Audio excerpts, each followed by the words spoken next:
Okay, with that, I believe I should be live. I'm gonna just quickly... Okay, just gonna, as is tradition, do the quick check. If I pull up this link, I'll be live. And I am. Okay. So I'm live. Yeah, based on the top for this stream, I've been feeling a bit low energy kind of the past week. I think I'm just a bit sick with something, so I'm actually just straight on taking a day off work today because I just feel like I need the rest. It's one of those things where I've been trying to hang on, and I think it's like that's just dragging my feeling sick and cruddy out. Like I need at least a day that's just super chill and fun and easy, and where I'm just really not trying to accomplish anything, because then just my brain and body can fight off whatever sickness virus has been causing me problems. So for this stream in a minute, I'm gonna open up the Game Boy Advance emulator and just screw around a bit on some war room maps in Advance Wars 2. Because it's fun. It's turn-based. First things first, though, because this is what's important, is that we can go on GoFundMe and we can just, help people who are having a hard time. And I can do that with the modest income and living expenses I have. I'm perfectly able to go and help people online.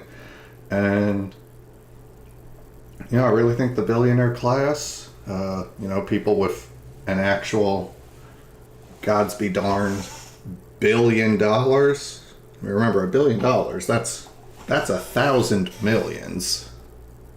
1,000 millions. If you're a billionaire, you could buy a $1 million mansion in every single one of the U.S. states. And that would take up 5% of that $1 billion. Because there's 50 U.S. states. For anyone not up on the America stuff. It hasn't changed in a few decades. Alaska and Hawaii were the last to win.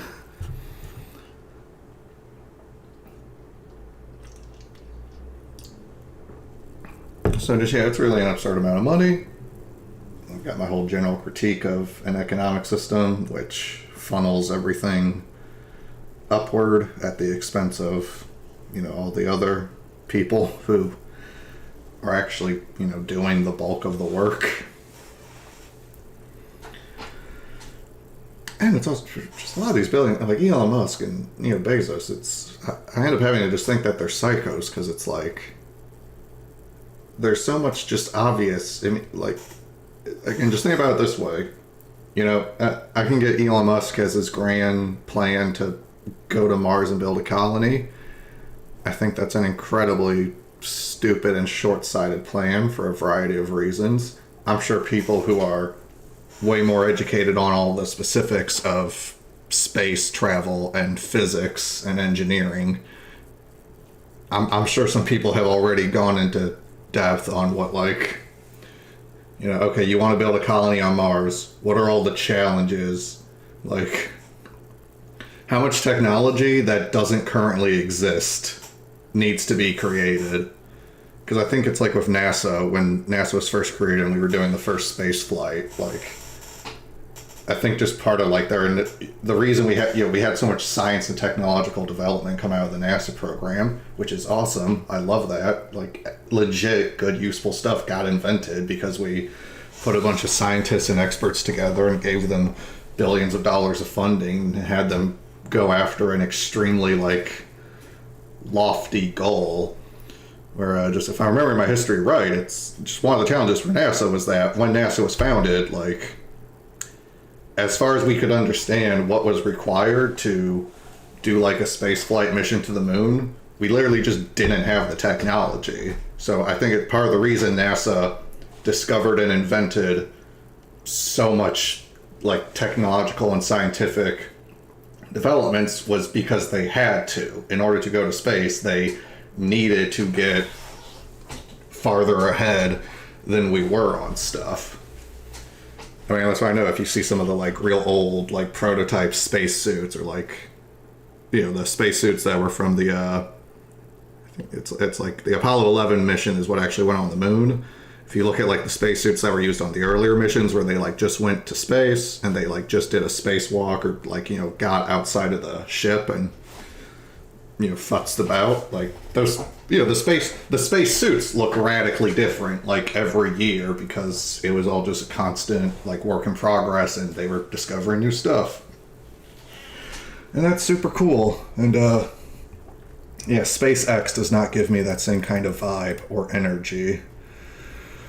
But so in regards to helping people, let's take a look.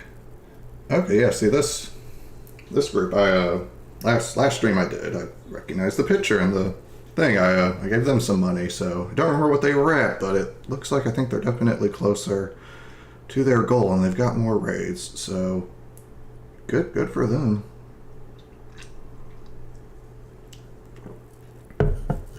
And let's hit Seymour. Can I load that? Yes.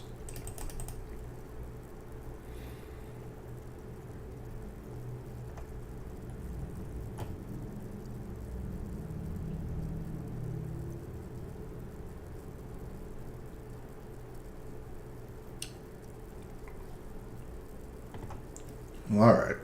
Let's go full woke points. Yeah, the person needs help. They're okay, let's see. They're black, they're deaf, they them pronouns, queer, non-binary, and working as a drag queen. Okay, drag queen, yeah, that's dope. That's cool. I've been to one drag show once in my life at an LGBT friendly club. I guess that's the way to put it. And I was there at a night where they had a drag show, and I went with some friends who had heard about it, and it was fun.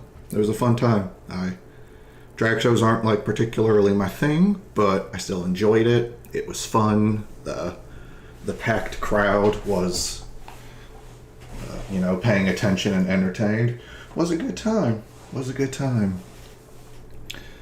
Okay, let's see. And a para-educator. I'm gonna say that just. I have an idea. I don't actually know what that word means, so I'm curious.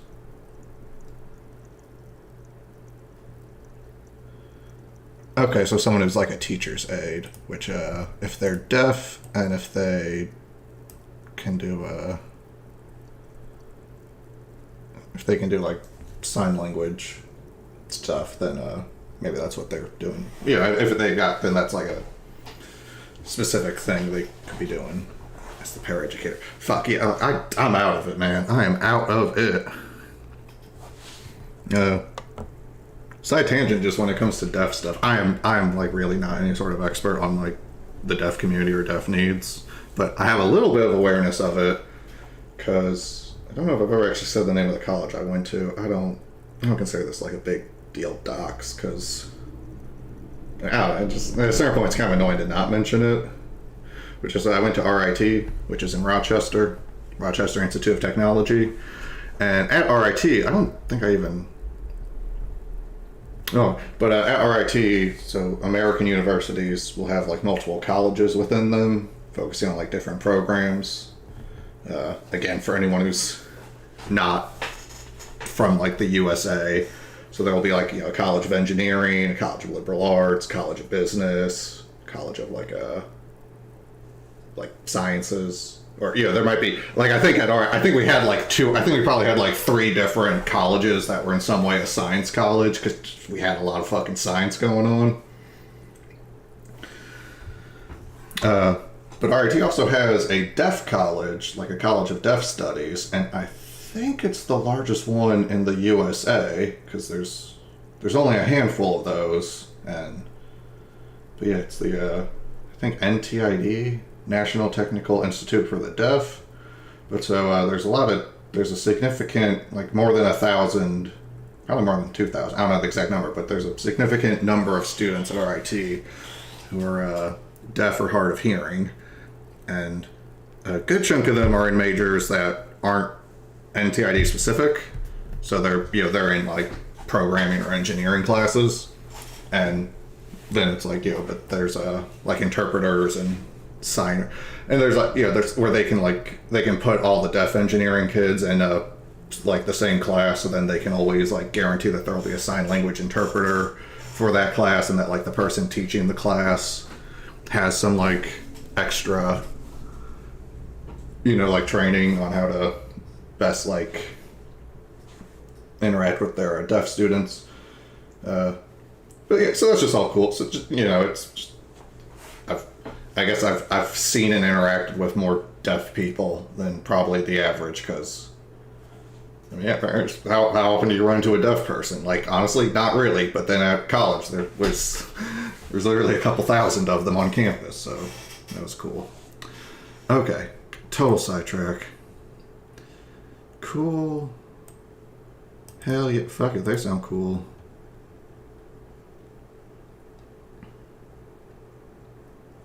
So, okay, yeah, they need housing help. And in the Bay Area, I tell you, man, that is a modest amount of money for housing help in the Bay Area. So I'm hoping, I'm assuming, I'm betting they don't live in the fucking $4,000 downtown studio apartment in SF. I'm sure they live in a place where $3,500 is more than one month's rent. So anyway, though, let's donate. And bring in the tab over here, because I'm using my own credit card. And I don't need my actual credit card on the stream.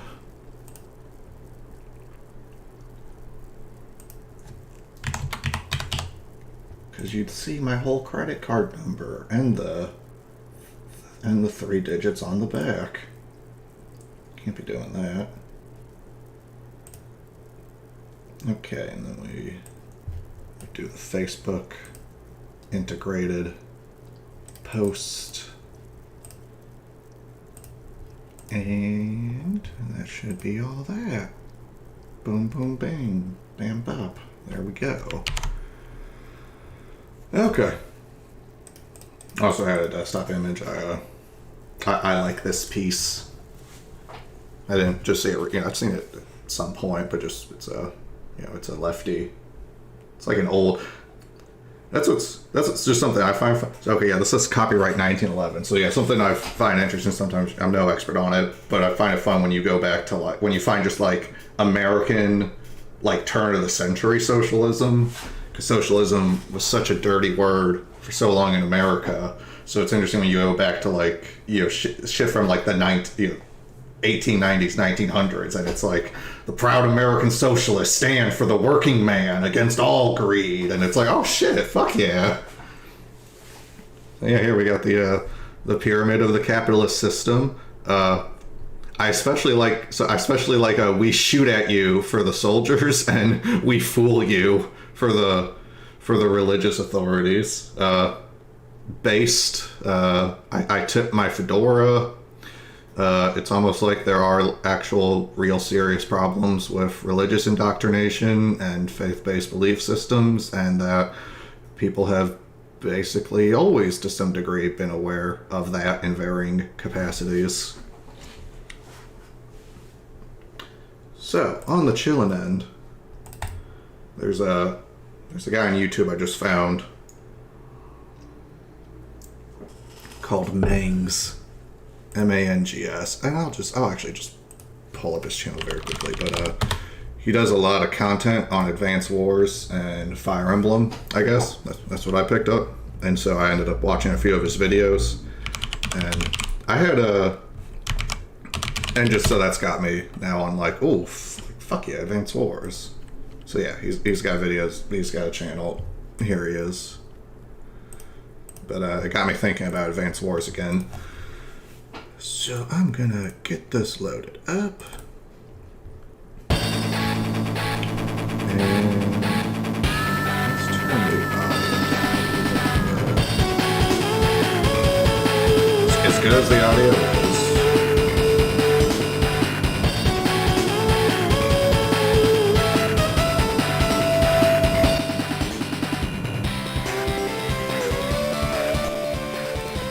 Okay, we turned it down. But yeah, so Advanced Wars. The series is made by Intelligent Systems. I had this on the Game Boy Advance as a kid, and I think I had it before I had Fire Emblem 7. So I think, which is also made by Intelligent Systems. So I think the first time I played Fire Emblem 7, I was just like, "Holy shit! This feels like Advanced Wars," and it's because, I mean, I think they're pretty much on the same engine. Like the games literally feel this. I mean, you can just look at them. They're both grid-based tactical games. Also, I had a couple cheat codes, so I have all the levels and a lot more of the COs unlocked. I didn't want to fuss with that too much, but I figure I mean, I'd be in this game before. We're just having fun. We're just screwing around. And, you know, I like never play Adder. And watching one of Mengs's videos made me think about how Adder is kind of interesting. And on this map we're fighting Adder, so that'll be fun. Also, all the music in these games is like really good, so Adder's theme.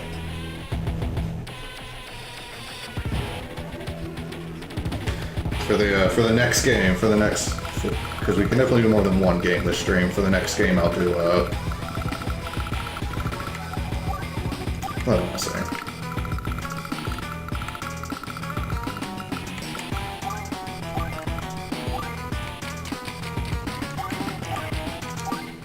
For the next game, I'll do Sensei, because Sensei has arguably the best fucking tune in the series, and like, you know, just like I can't hold back. I can't hold back from listening to Sensei's jazzy ass JoJo Bizarre Adventure style theme. So yeah, just playing Advance Wars, chilling. The reason I don't have a full screen is just because then I'd be like covering up the top corner of the screen. So, and like it's a Game Boy Advance game, you know. It's like I've only set the resolution to be like 8x what it natively is. So, 1, 2, 3. I've got to there. Build the recon to get down there early and maybe start fighting. Come over those things. And I'm just going to ramble about whatever, so we'll probably just have to be focused on the game.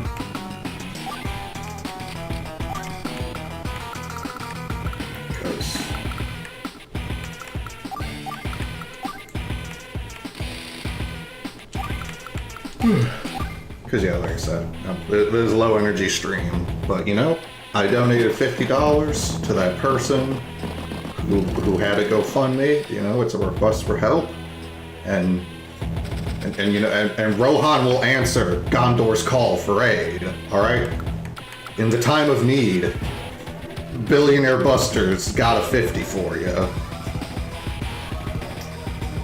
It's more than you can say about old Muskrat.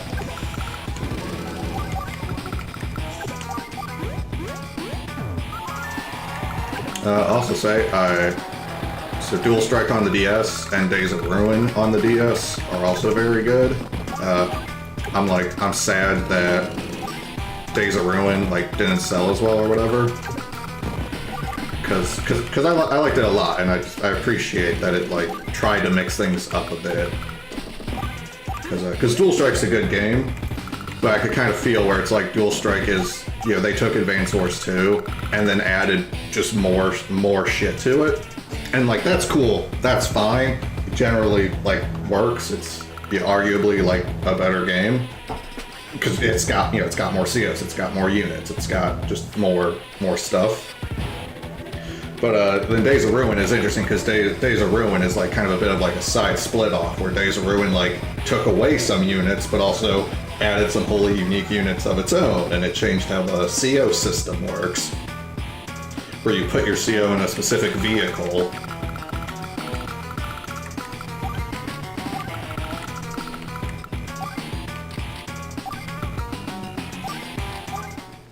And then your CO like boosts up that vehicle and gives a boost to units that are within a range of the vehicle. And the range is different depending on which CO you're playing as, and the boost it gives can be like, okay, cool, that's...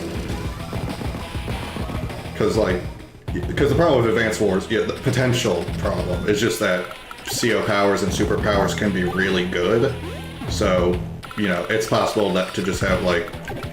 And it's bad because CO powers take different amounts of stuff to build up.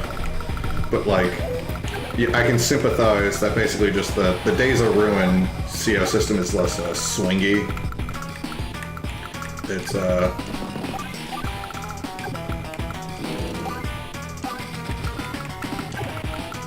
like a good CO power or a good superpower in this game or Dual Strike can like change the fate of the game, or it can really like make or break. You can get a lot out of a good CO power, and Days of Ruin makes it a bit more of like a, you know, like you get a super unit and you can potentially have a powered up turn, but it's not as crazy.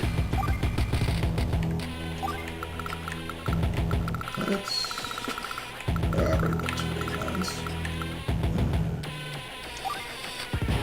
Let's build a mech and then send him left and get him in a transport.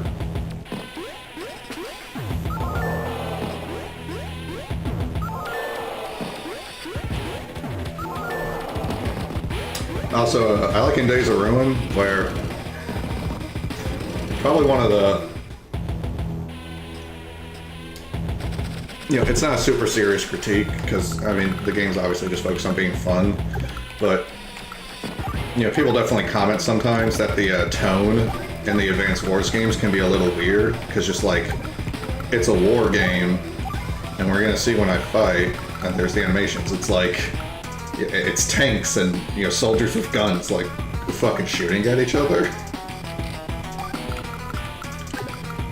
But then the actual tone of like the writing can sometimes be just a bit like Saturday morning anime, where it's just like, all right, yeah, guys, we're gonna go get them and we're gonna win, yeah. It's like, Andy, we're killing people. Like, there's a military operation, Andy. You're cheering on the death of thousands. Sure, it's to save your own men, but like, have a little bit of fucking like respect. You know, something kind of like that. So, something I liked in Days of Ruin was just that story-wise, they made the tone of the writing a bit, a little bit more somber, just a little bit more mature. It's just small stuff. Like, I like there's the spoilers for like a 12-year-old game. Actually, it's older than that. It's like a DS game. It's not even a 3DS game. But it's like, I like having the story when you defeat the one bad guy, Greyfield. See, like, people are fighting and dying in this battlefield. But I like in Days of Ruin that when you, like, beat this one bad guy who's a POS Greyfield, and you, like, have him captive, and he starts talking shit, that your one commander, Lynn, just shoots him with a pistol. Like, she just unilaterally executes him because he killed like the guy that was her mentor and who she looked up to, and he's just a total selfish, like, wannabe warlord POS guy. Yeah, he sucks. And but like, one of the things I like is that before Lynn kills him, she says something like, I'm sure Will would want to put you on trial or something. Will's kind of your, like, main character like insert. And I just like that the game has that awareness that, like, yeah, Will's the little bit more typical kind of, you know, anime main character MC, so Lynn's aware that, like, yeah, Will would probably want to put you on trial or something, but, like, no, fuck that. And Lynn just shoots him and kills Grayfield, and it's like, I guess the biggest thing I compare it to is, like, if you know it, in Deadpool, in the first Deadpool movie, when Colossus does the whole little speech to try to stop Deadpool from killing Francis, and then Deadpool just kills Francis anyway, because Francis is a piece of shit, and Wade hates him, and for good reasons. Francis is a POS. Let's get an APC here. And let's just get more tanks. I don't expect this is going to be a very hard battle. It's the second War Room map, and I mean, I was playing. I beat this shit as a kid, so I'm sure I can take on Adder relatively quick now. Yeah, maybe for the next one we'll do like a harder map, and I'll be picking Sensei, who is one of the Meng's videos I watched was like rating the COs in this game and their, like, what tier they're in. And I mean, you know, when you play the game, it's not hard to figure out that, like, okay, yeah, some people are like, Flack. The character Flack is definitely not pulling his gargantuan weight at any point with his very, very shitty playstyle. Because Flack's whole thing is that sometimes he'll deal bonus damage that he shouldn't. Other times, he'll deal less damage than he should. That's not, and the numbers on what the more and less damage aren't the greatest. Because then there's also another character called Nell, and her ability is that sometimes she does more damage.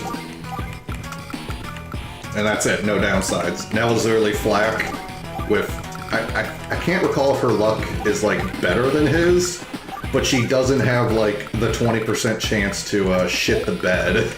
So it's like, yeah, okay. Or there's something I like too is the final boss of this game, Sturm, is definitely, like, he's obviously overpowered, and I like that because, yeah, he's like not meant to be balanced. And in the campaign, it's like, you fight him in the campaign on, like, the last 2 missions, I think, and, you know, I think it's cool that, like, when you fight him, he is, like, really tough. He's a really strong commander, so it's like, oh, it makes sense why he was the one in charge of the enemies, and it sets you up for a hard fight, where even though you're 3v1ing him, you know, he starts with a much better base military, and if I'm remembering right, I think Sturm's abilities are just that, all his units get a combat boost. Just all of his units get, like, a combat boost for existing. And also, all his units ignore terrain cost. So if you've noticed, where, like, some of my units are, like, moving more slowly through the forest, Sturm just ignores all that stuff. He doesn't care about terrain costs. So he can just, like, storm over you and just run through forest and mountains and plains without any problems.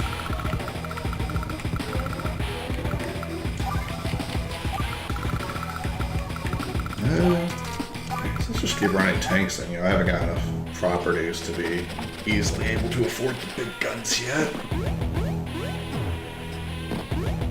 Definitely tanks and anti-rockets. Tanks and,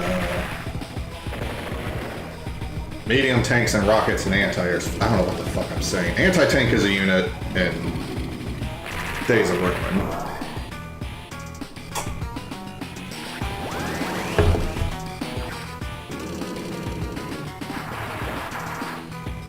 And I probably should have seen that coming. I'm in danger.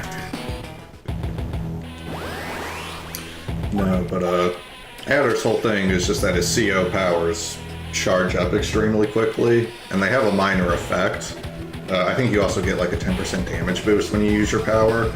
So kind of the idea with Adder is that you can just do your CO power like every other turn or so.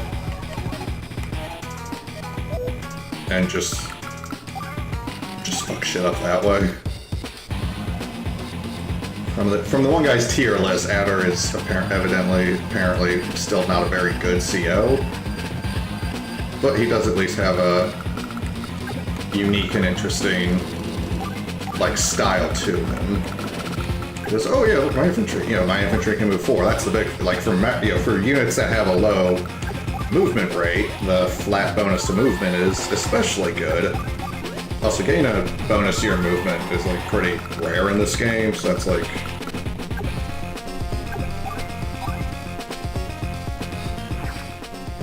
that's like another factor in Adder's favor, that he's got cheap access to a pretty useful thing. And yeah, so the recons are getting, a bit wiped here, but I expect that because they're recons. They're cheap, they have high speed, and I got it so where it's taking him extra time to get this shit under wraps. And oh yeah, I got all my guys out here too. So yeah, let's go into cities. So being on the cities doesn't stop the enemy from getting the money from them each turn. You get money each turn for your properties. But cities have those stars as their defense rating.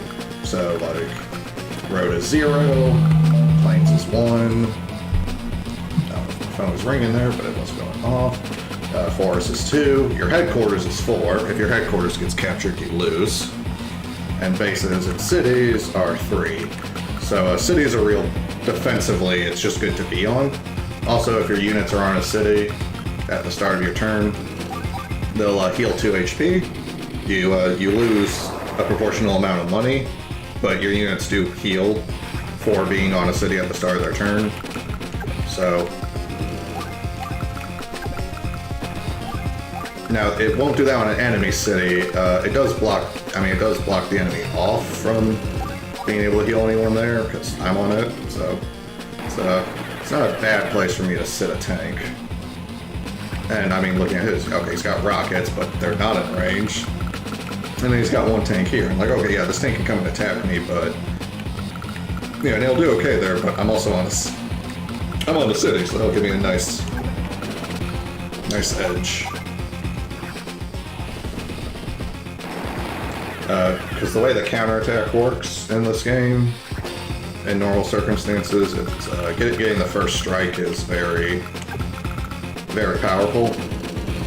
Because the enemy's counterattack happens at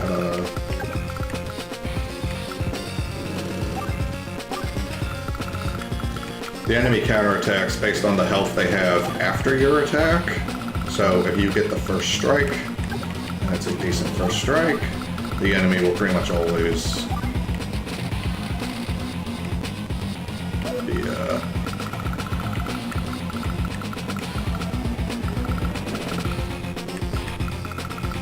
down a bit for it.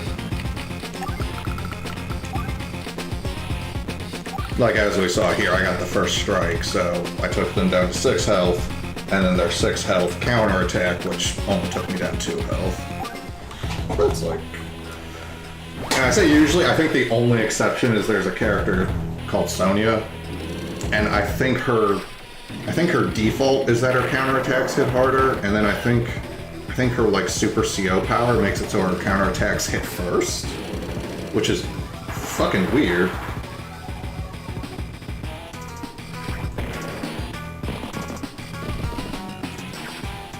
And yeah, so I'm losing some units in the south there, but the thing is that that bridges the choke point, and I'm making him fight on his half of the map, and I'm making him fight to even get his portion of the map. Okay, yes, start you can bring up. Fucking music in these games is good. Fire Emblem games have good music too. Intelligent Systems has generally good sound design and shit.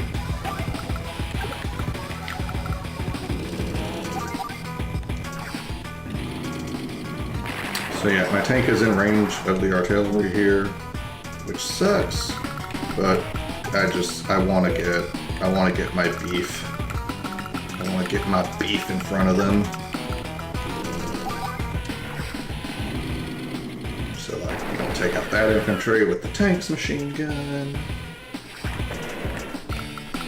Move my own infantry real close.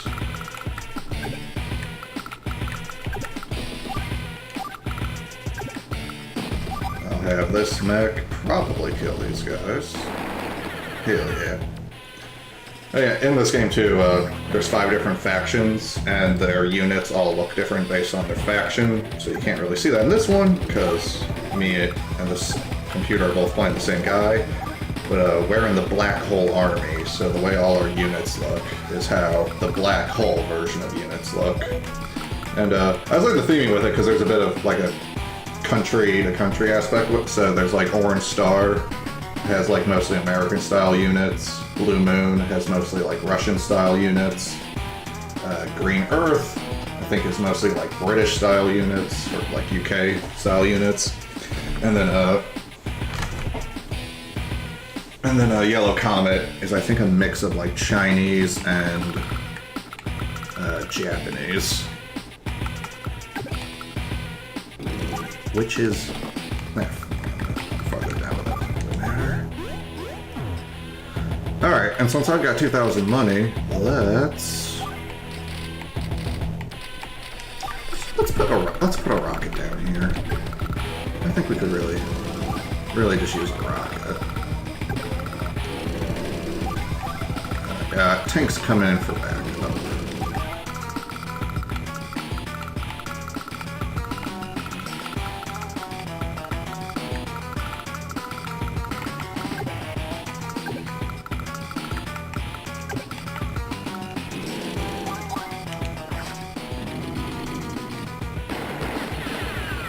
And yeah, just move into position, or his infantry. And I'm probably going to join these 2 tanks together, but I couldn't do it this turn. And I'll pocket the 5k instead of building like a mech or something, because I want to be able to get like a medium tank or something next time. Okay, I'm actually happy with that, because I thought he was going to artillery the tanks.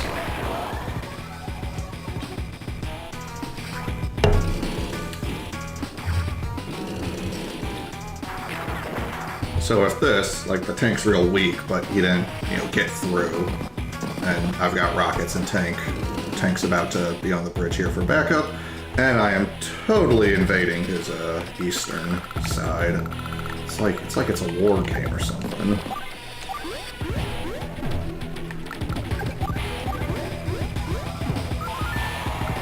Now, the one damn thing is that I do want to just fire from here, but instead I'll put my rocket in a very sexy position, and then we're gonna do what's known as the tactical fallback. Oh, and I can afford a Neo tank, so fuck medium tanks. We got Neo tanks, son. It's like a tank, but new. Yeah, I guess I'll load you in.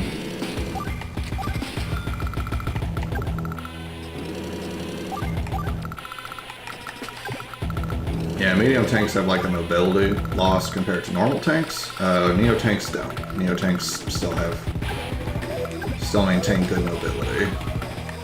Okay, so yeah, let's fuck these artillery up. Yeah, 2 HP artillery, not very scary, and I'll join. Okay, yeah, rockets on the headquarters, so like it's a thing to get into, but the fact that he's gathering units on his headquarters as a point of strength also means that his headquarters is under threat, which is true. It's under threat because of me. I am the one who knocks, Jesse. I've never seen Breaking Bad. I've seen like 2 episodes. It's just impossible to avoid memes about that show, which I'm not even complaining. I mean, whatever. By all accounts, it's a good show. So, meme on my Warriors. Kid named Finger. I don't know what it means, but they say it. They say it on the online. Okay. Shit, I'm having fun for my day off. My day off, feeling like shit. This is a fun way to kind of kick it off.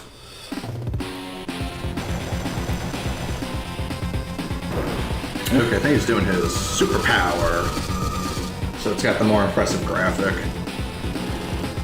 But that's just, it's 2 movement instead of 1. So that's the thing where it's 2 movement instead of 1, which is obviously better, but it costs more than twice as much like CO power to build up to it. And then I think it's like, yeah, there's like a 10% offense boost just for using your CO power, period. Like every CO has that. But like, that's not any bigger on the superpower. Because then that's the other thing with Adder, where his spam ability kind of works, is that because he can spam his regular power so much, he's also constantly getting that like 10% offense boost from it.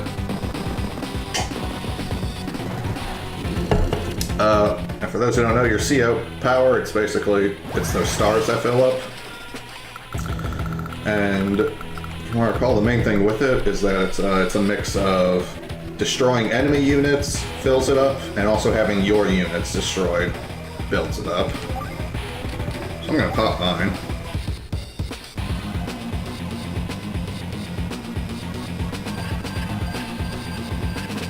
Yeah, see the little graphic on mine is like so much less crazy.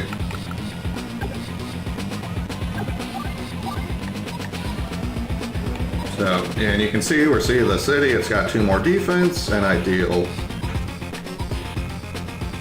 like 12% less damage because of that. I'm gonna go for that one though, because since that one's in the better position, I'd be more worried about having my regular tanks run up on it. Which is what I'm gonna do here.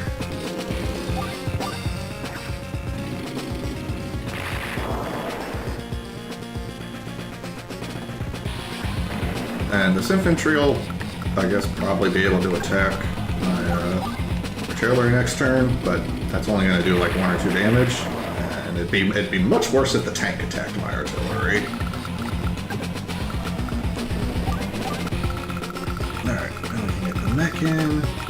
And now over here, we can have some fun. So rockets are an indirect unit, so there's no counter fire to that wipeout. Ba-boom. I'll wipe out this artillery so that it doesn't start healing. It would take it 4 turns to heal up, but still it gets stronger every time it does, so let's not. And okay, let's see. I need direct units to get through this, so yeah, so the mechs are infantry, but they have bazookas so they can fuck up vehicles. And the mechs also have the tiniest movement range. They only have 2 base movement. But since my mech's gonna be able to kill that, I figure worth.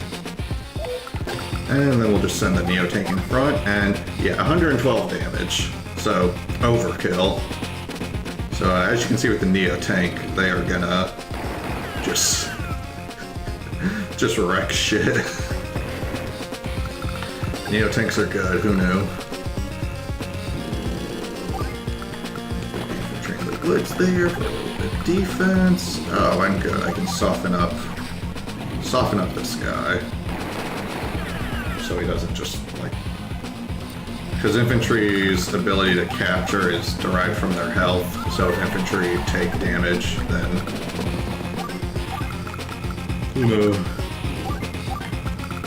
then it keeps them from being able to cap.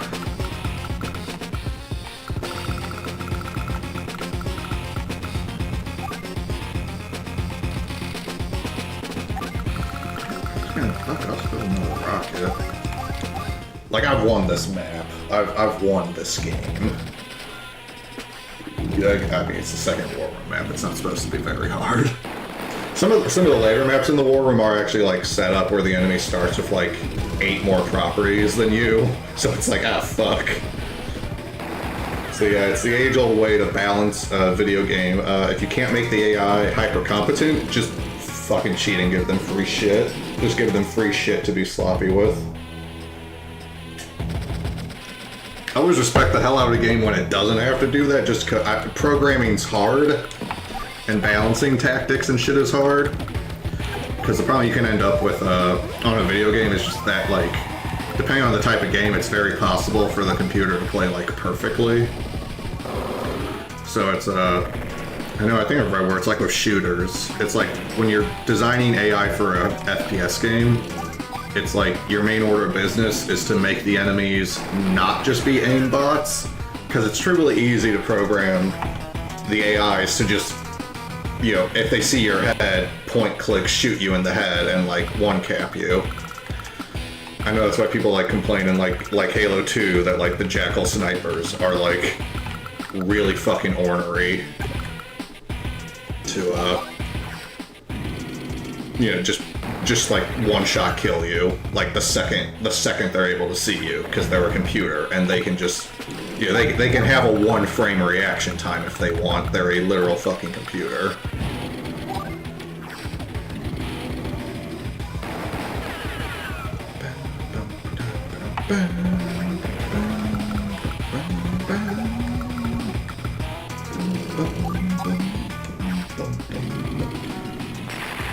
Oh, this game is also big nostalgia for me, because, yeah, I was like in middle school or something, I think. What, this game came out in 2003, so I would have been 10 when this game came out, and probably 11 or 12 when I actually bought it.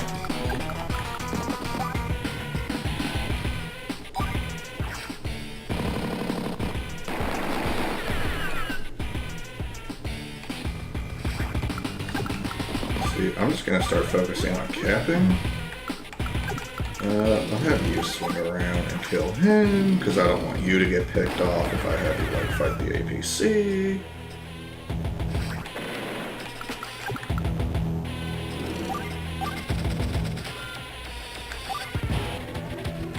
Wow, my APC is actually a bit low on fuel. Doesn't happen often. Oh, but fun. Oh, joy. I can move the rockets in. They're gonna be fucking mean. They're gonna be mean to me. No, they're gonna be mean to him. Hey, here's that tank from a few turns ago.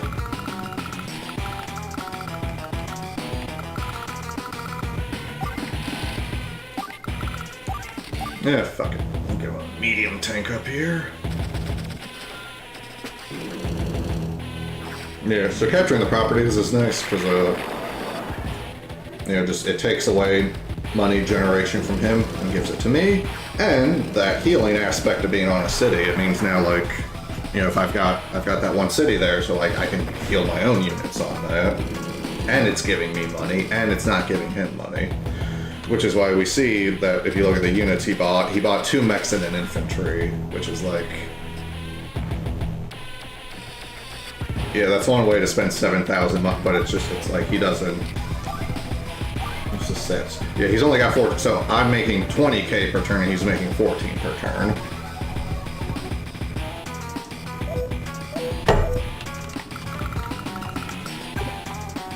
So like, dude's having a rough day.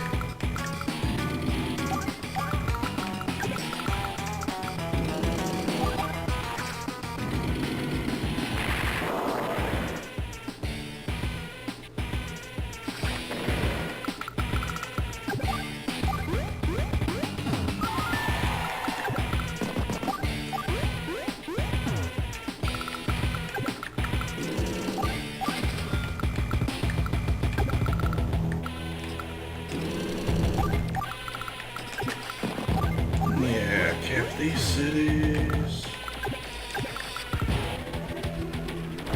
Move the rockets up.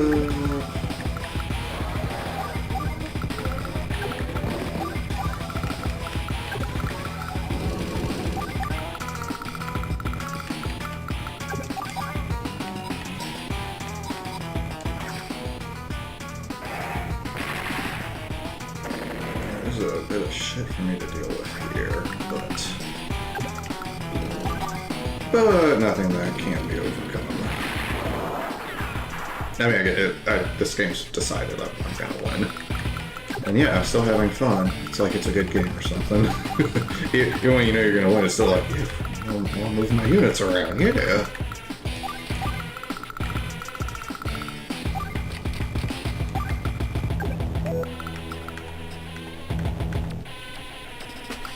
Let's see. Yeah, I don't want you moved off, because either that or him will kill you. You... I guess you can just sit in front of the rockets. And you, I'd just rather have you sit back and heal. Okay. Now he's got 2300, so dude's probably gonna either build like a Neo tank or a rocket.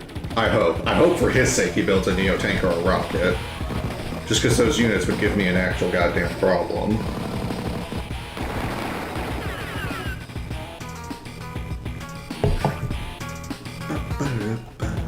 Okay, build a medium tank and artillery, so... or no, he didn't build the artillery, but bought it. Building an APC is kind of stupid. The AI is not a master strategist at this game.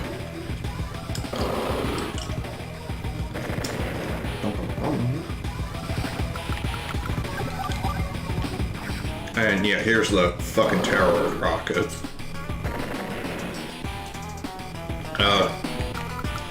This is Ukraine. This is Russia. This is what Russia is like now today. Terrible, degenerated pig dog nation, Russia.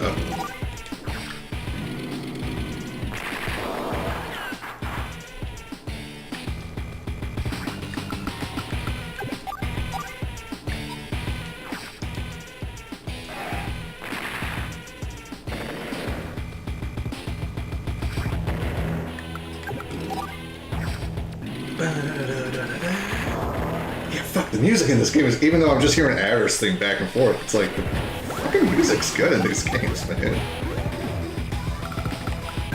And, in Days of Ruin, there's this fun thing where there's this guy called Wylan, who's like a air unit specialist, and there's a really funny thing with him where story-wise, he's on, like, your side at the start, and then he, like, flips and turns out, he's just a selfish bastard, so he's on the bad guy's side. But so the first mission you see him in, you're like, helping him out, and he's just in, like, a single unit, so it's like a part of it. It's like, okay, you're protecting him while he, like, tries to escape or whatever. And there's this fun thing where, because he just has a single unit, is the city not safe? No, it's not.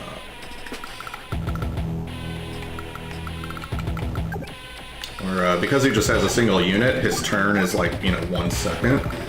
And the start of his theme sounds kind of goofy. That's the thing. The start of his theme music is kind of goofy sounding. And like, in that first mission, and the next time you see him, it's after he's done the turn. So it's like in that first mission, this thing is just this like bow down, bow bow bow. It's like some banjo. It sounds like a total joke song, and that's just, you just keep hearing just as like, oh, okay, whatever.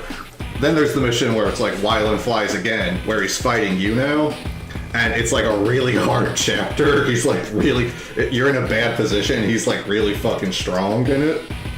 And then in that one, you get to, because he's having actual turns, you get to hear his whole theme. And his whole theme is like, it's like after that 5 seconds of silliness, it becomes like a fucking metal track.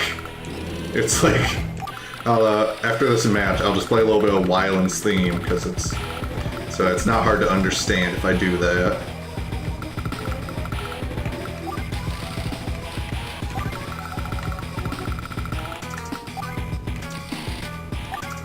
Build some cheap units so we save some power.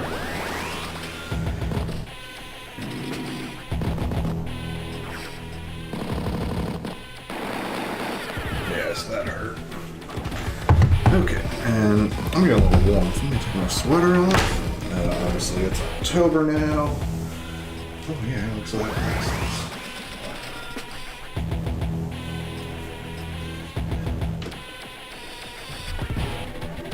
It's October now, so it's like actually, not being fucking hot all the time.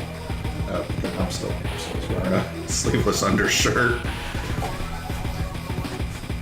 Because who knows what temperature and weather are anymore. Global warming is killing us. Okay, my turn.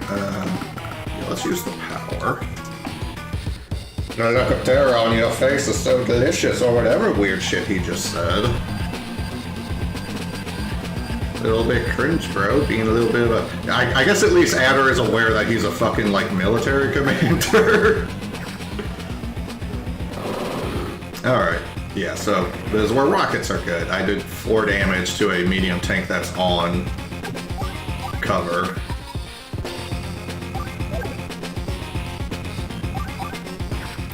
Well, okay, shit. I was thinking whether I wanted to hit the mech or the medium tank, and I guess my errant fingers decided for me. Yeah, that's not great. Medium tanks are a lot bulkier than tanks.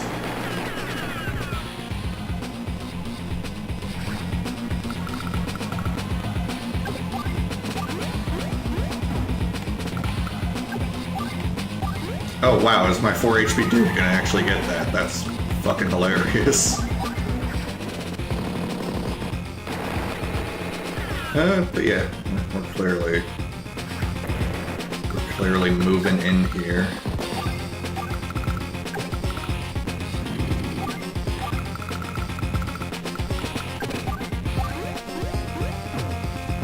And the artillery's at 5 health, so I'm gonna park it there.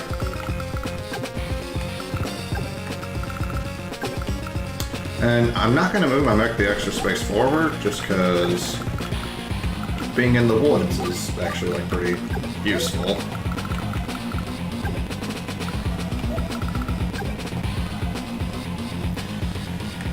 Yeah, okay. He's going to be able to use his rocket. But let's do the setup where it's not just, oh, 1 unit was in its rocket range, so that 1 unit got fucked up. What a terrible mistake. Let's do the plan where it's a bunch of units are in your rocket's range. That means your rocket's in danger, actually, in this case. Because it's basically, he can shoot something with the rocket, but then his rocket's probably gonna die. Because, I mean, I don't think he's not destroying the Neo tank and this tank and that tank, you know?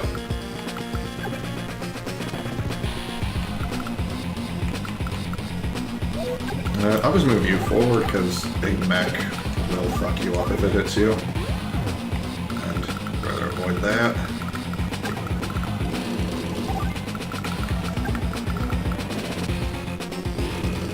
And like, okay, yeah, this tank's in range, but it's like, if he shoots that tank, then like, good. That's a bad choice for him to take, so I don't feel,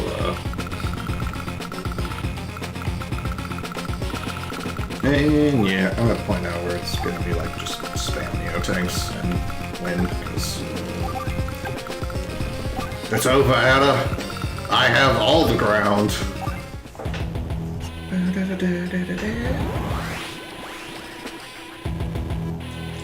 Oh wow, okay, I guess I did skim read that. I'm gonna take a bathroom break real quick because it's his turn.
tank has been drained.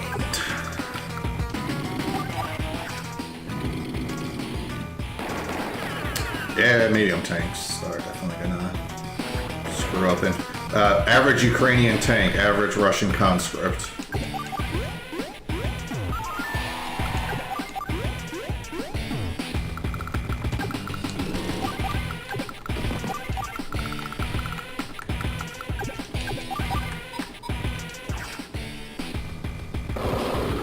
So yeah, there's the strength of rockets here, you know, dealing 7 damage to the tank without even...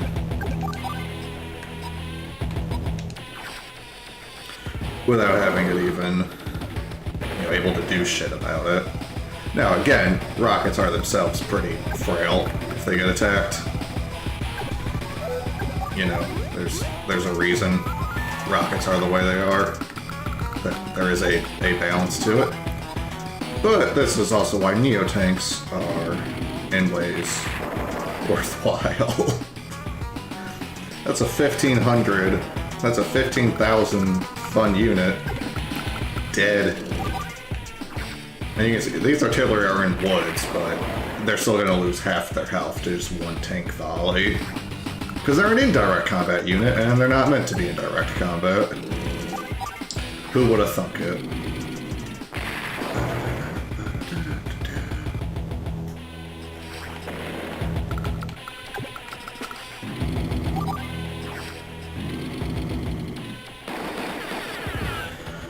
The way this is going, probably gonna just win by killing all his units.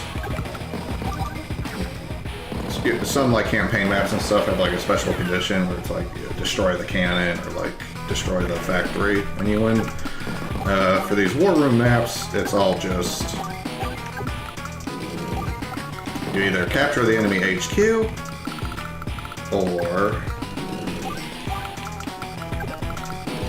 or you destroy all their units. Because if there's a turn in the game where all your units are dead, I mean, you kind of fucked up. Things have not gone well.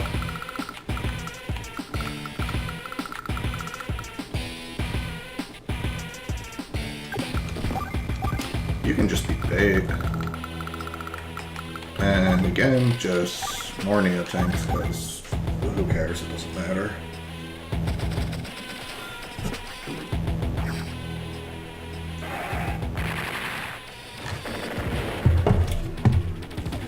Yep, it's been an hour. So to Adder's bomb-ass theme, let's maybe see about helping the Flora family in Tulsa. Daniel woke up Tuesday morning. Look at him. Look at this father with his child. Now imagine Elon Musk looking at this and then going, "Yeah, I have to build my Mars colony. I have to pay the air stewardess I flashed my dick to for no reason."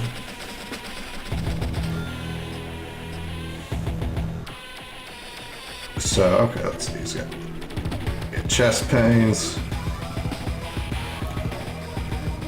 trouble breathing,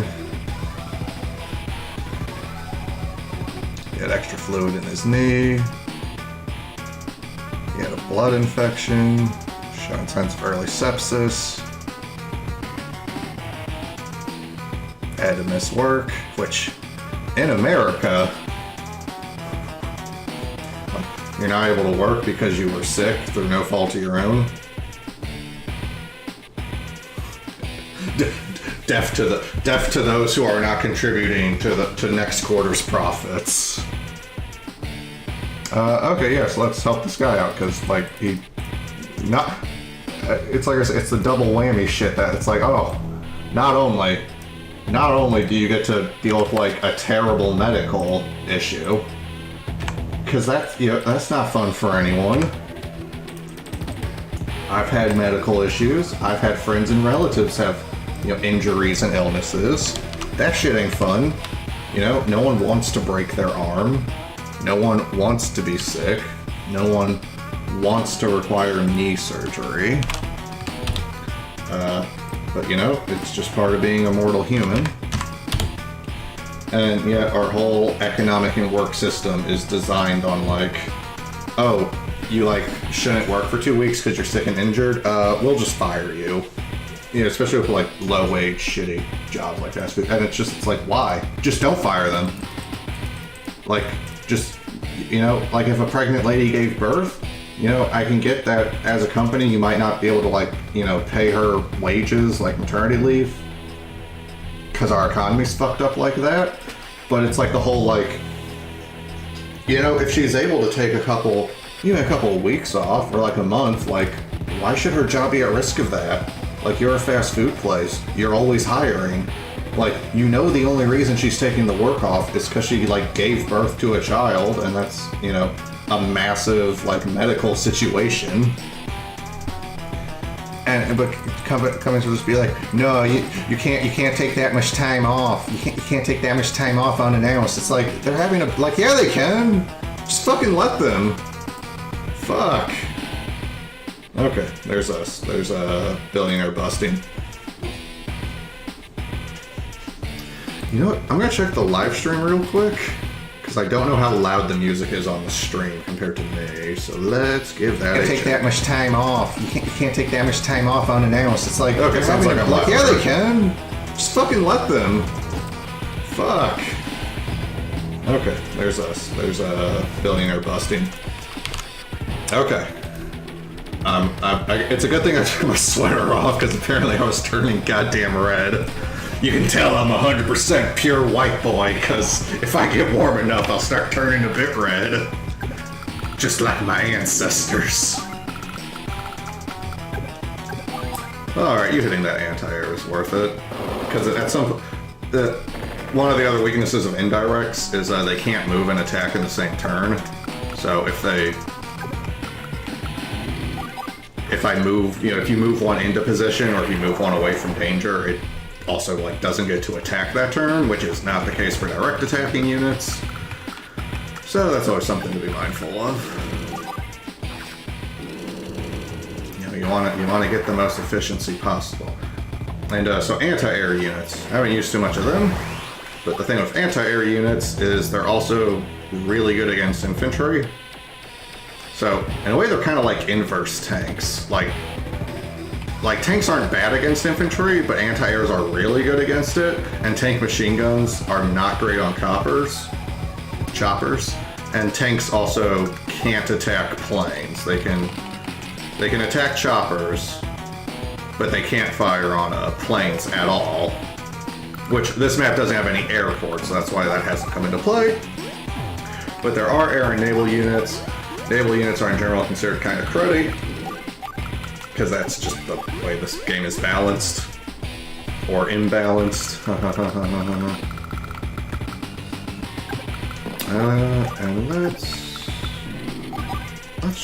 let's roll in, let's just fuck some shit up. Fuck this wall of mechs. The sooner I move in on it, the sooner I stop him from just doing mech spam on my ass.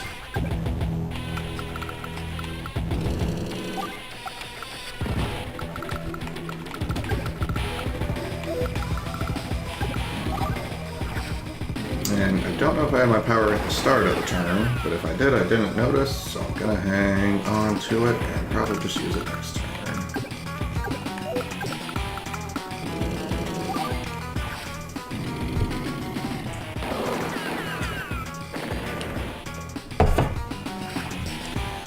Yeah, this is definitely a good way for me to stream when I'm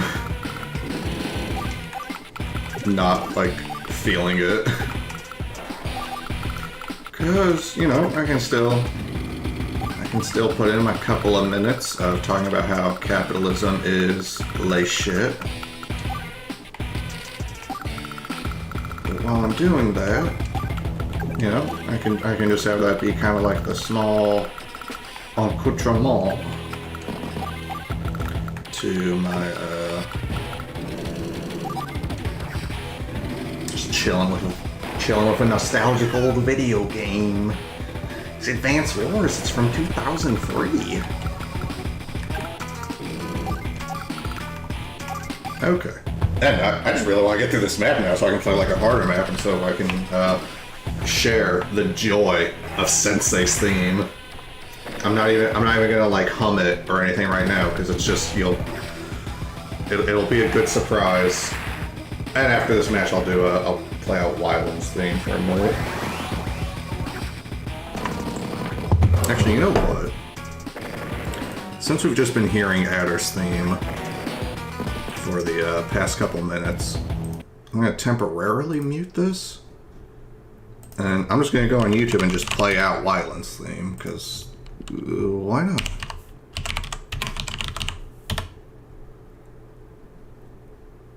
Yeah.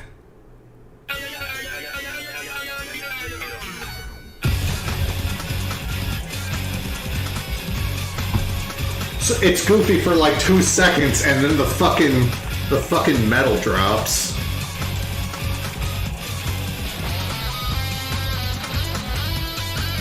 And I think it's also just cool because that map then where it's, oh, you're fighting him now, is like actually a really hard mission. So it's like, oh shit, he's tough too. Oh my god, he's hot.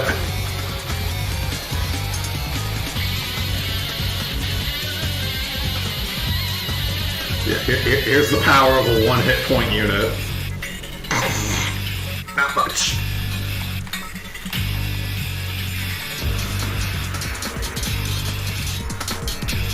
And there's the power of the medium tank follow-up.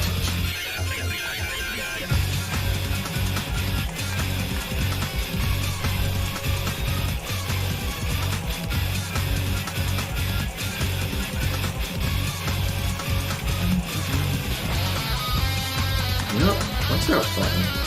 Let's start capping the HQ. Because why not?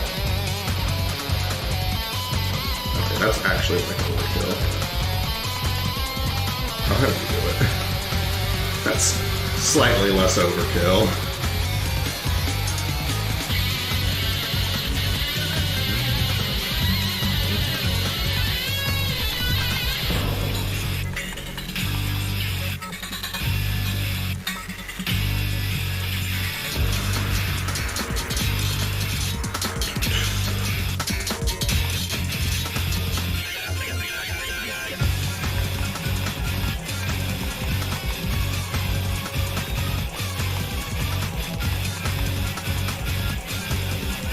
And killing the APC will also kill the unit inside it, so more bang for your buck.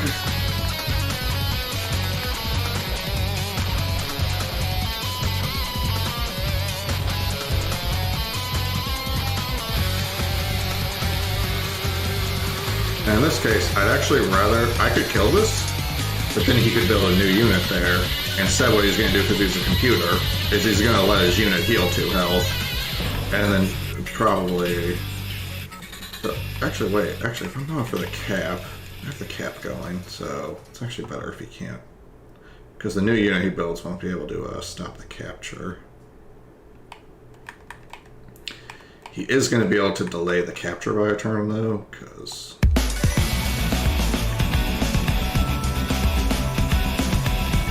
Oh, here's someone else's thing from Days of Ruin. Good fucking theme.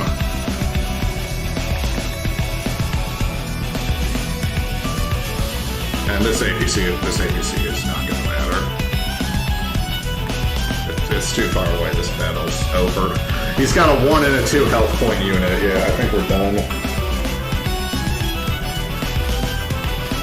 That actually didn't even do an HP damage.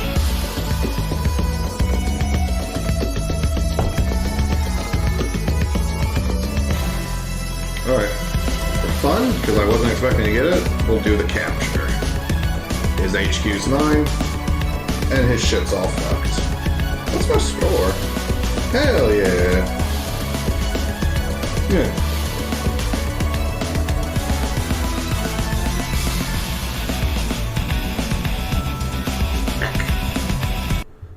Yeah, I guess that's Gage's theme.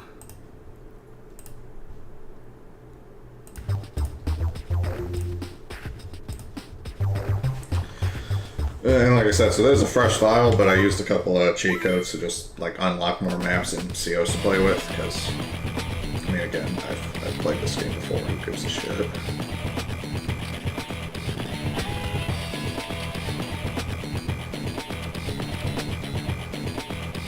if I pick too big of a map, I'm gonna just be here all day. Oh, see, that one I'd be against Sensei. See, I don't want to do... Alright. I'll pick a map. I'll pick a, you know, smaller, tighter map.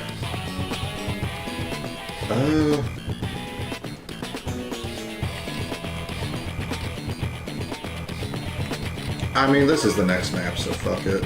Can I be... Wait, no. No, where is Sensei? Where is Sensei? Give him to me.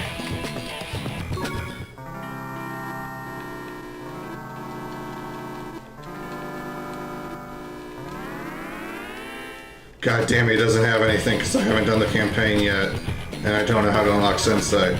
Oh, I'm pissed. Oh, I'm so pissed at that. Oh, that's such bullshit. Okay, I mean, we'll do this map anyway. Who do I want to be then?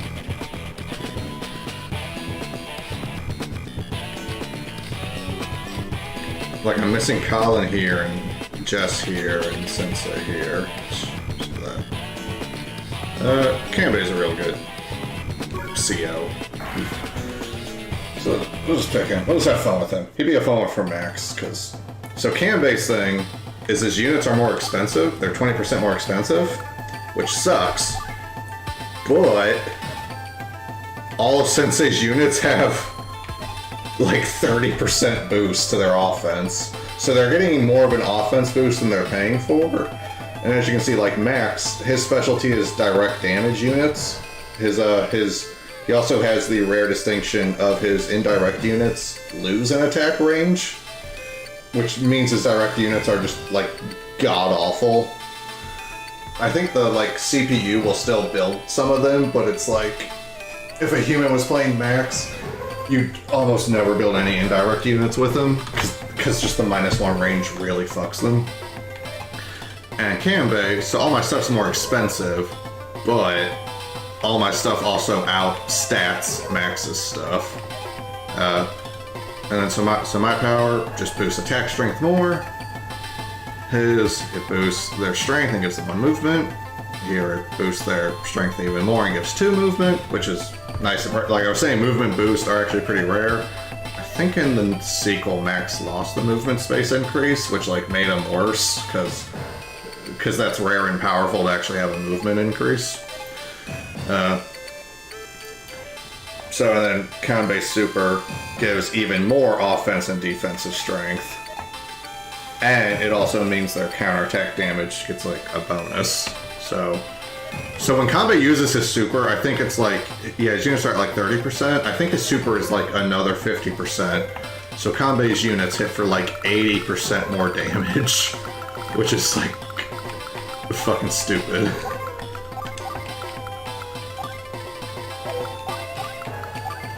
Shit, I couldn't afford anything because I couldn't afford transport copters because I'm Kanbei. Okay, see, Max starts with 15 prop. Yeah. So then here's where it's even here. They're like, yeah, we need to give the CPU starts with 4 more bases than me. Why? Because fuck you. Why? Because they're not good at the game.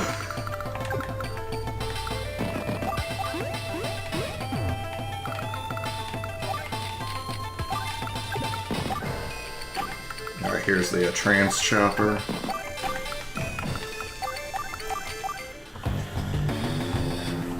I identify as a transport chopper, says the dumbass. But he doesn't actually. He doesn't actually genuinely identify as a transport chopper. He just says it because he thinks he's doing something when he does.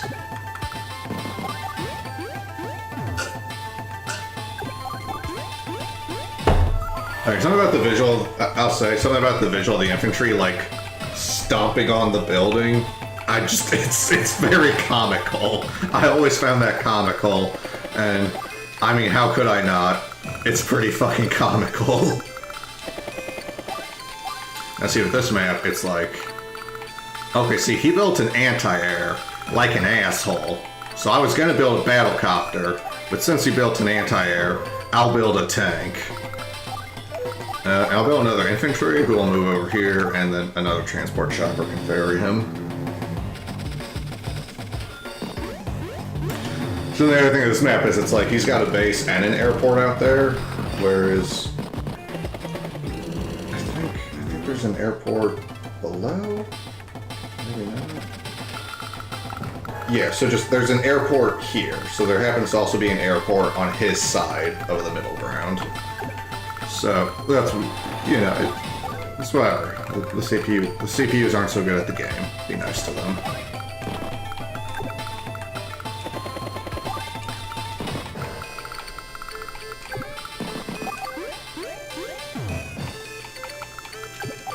But I am racking up the properties.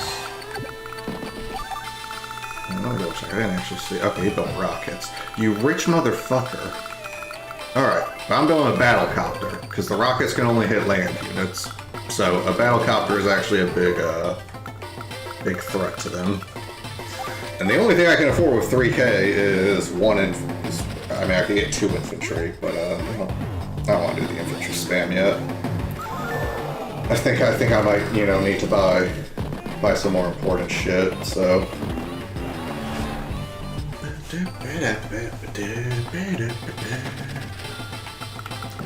So here's the fun thing though, is yeah, I can attack this and wow, Jesus, I 63% damage to an infantry on a 3 defense rate. Yeah, like that's Kanbei. I took no damage in return. And like, yeah, that tank's gonna fuck me up, but I got to fuck up his airport capture, which is more important.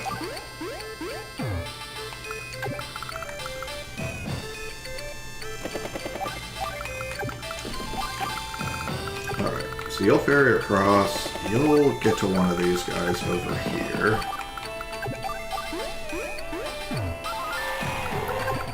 And then getting this base is real nice, because, well, we have to, you know, actually deploy units from it. And yeah, see, it is a negative that my units are 20% more expensive. Like, that is a negative. Still Kanbei is considered like a strong CO, and because just even if they're more expensive, it's like, okay, they're 20% more expensive, they get a 30% offense boost. So just compared to Max is a direct combat specialist, and his direct combat units only get a 20% boost. Like, Kanbei's units outstat literally everyone else's. His penalty is that they do cost more, which is shitty.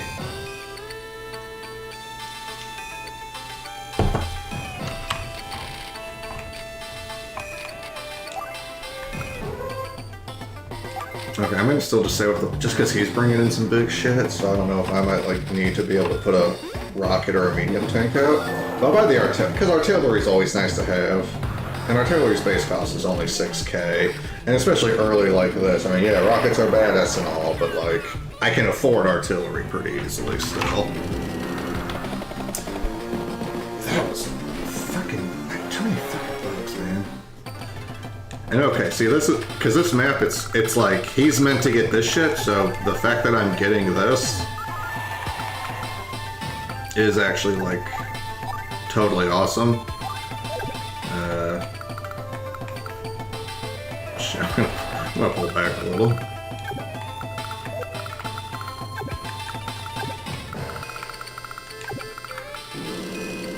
And start setting up the line.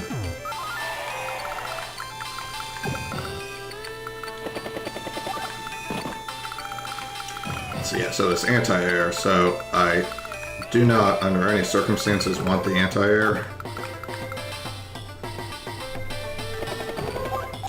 to touch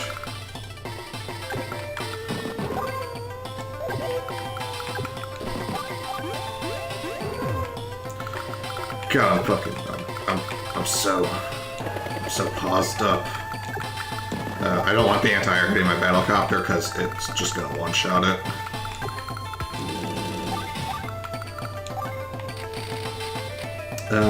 It is nice to get a rocket out.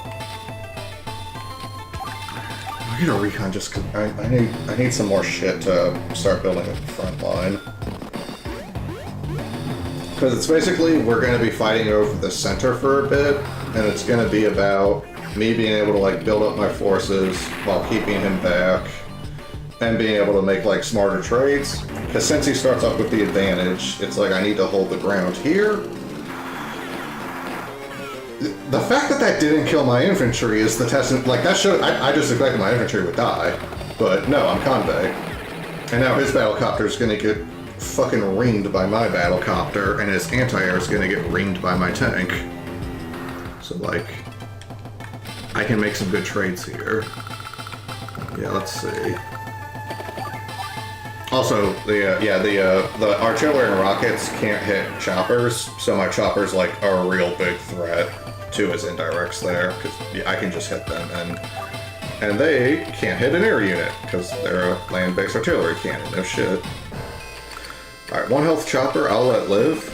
It's funnier if I just start capturing a property for myself. Yeah.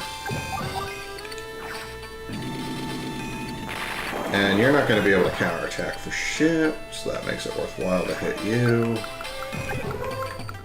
I guess I'll move you up here, since...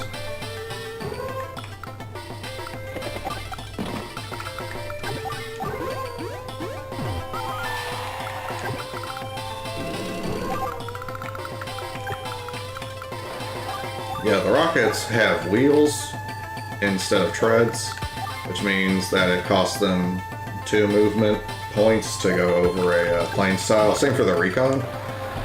Roads obviously then don't have that problem, which means that roads are very useful.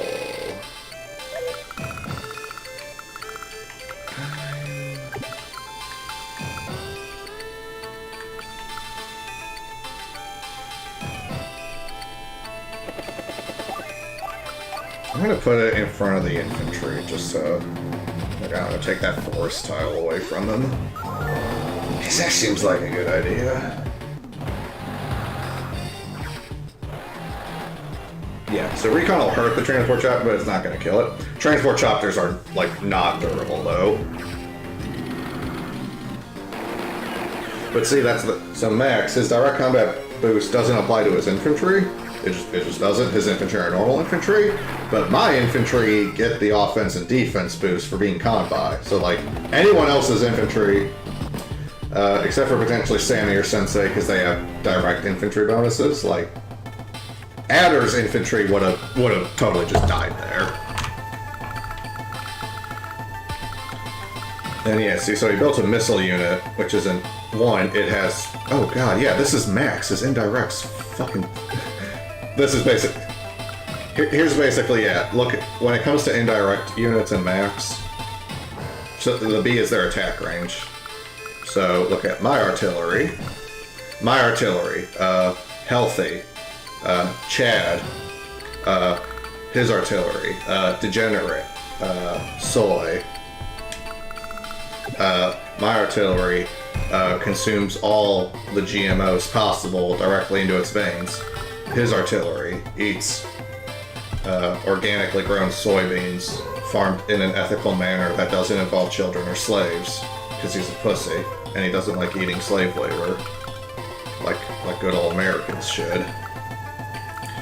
Okay, you can't attack the tank from the woods like my other tank can, so okay, this is, yeah, I'll say as an adult it's fun, because I'm like, oh, I'm fucking way better at this game than I'm like, oh, is this actually going okay for me? And it's just like, oh boy, playing this game as an adult is a lot smoother experience.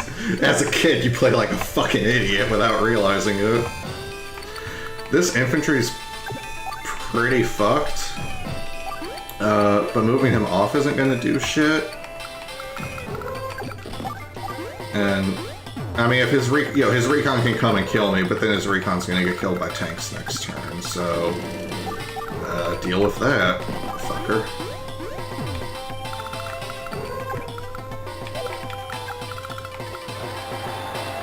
And the other thing, so I'm not playing with Fog of War. Fog of War is a cool mechanic, it hides units. One of the things about recons is also that recons have a very, very large vision range.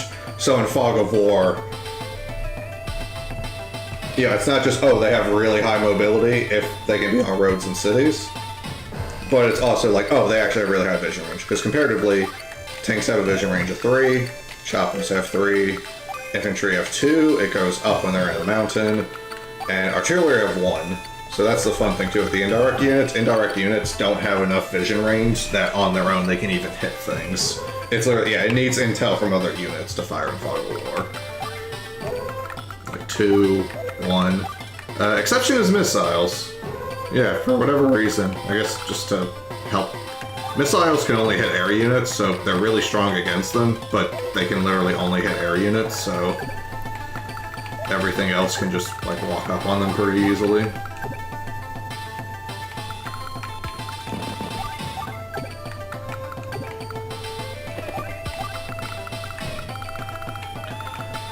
Alright, let's see. So I got rockets coming.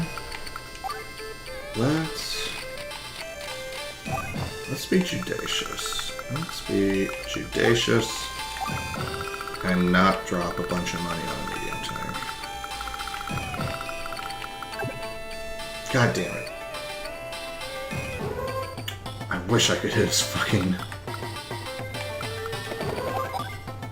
Wish I could hit his fucking rockets, but I don't have the movement for it. So I will actually protect my infantry then, because recons aren't great against choppers, and especially now when the chopper gets the first strike. Yeah, make an extra infantry. Always good to have a trickle of infantry coming in. Oh wow, he's gonna use his power. I don't think that's a good use of his power, but I also think I'm gonna win, so I think he's... Game was rigged from the start, partner. Whatever the fuck it is Benny says to you in New Vegas. I love that. I do love in New Vegas that the beginning of the game is just you getting fucking murdered. It's just a guy going like, looks like you had a bad draw of the dice. No hard feelings, comprende? And then he just blasts you in the fucking face. And then the next time you wake up, you're in a doctor's office, and it's like, you got dug out of a shallow grave. It's a miracle you're alive. And you're just like, I don't remember shit. And Doc's like, well, you did get shot in the fucking head, so it's a miracle you're alive. And you know, amnesia can be a very cheap and common plot device, but if a character has amnesia because they got shot in the fucking skull, then, like, that's at least reasonable. I can accept got blasted in the fucking skull amnesia. And see, just because I think this is worth it, so his anti-air is going to be able to attack my chopper and probably kill it, but I'm delaying his capture of the airport, which is extremely valuable. Get those tanks out of here. And this tank's not very vulnerable. And let's see, since this is already my property, God, I don't want to. I could go attack the tank and it'd be a good hit on the tank. But he does have his damage boost up, so I mean it's not bad to wait for that to wear off. But I don't want to lose a property that's already mine.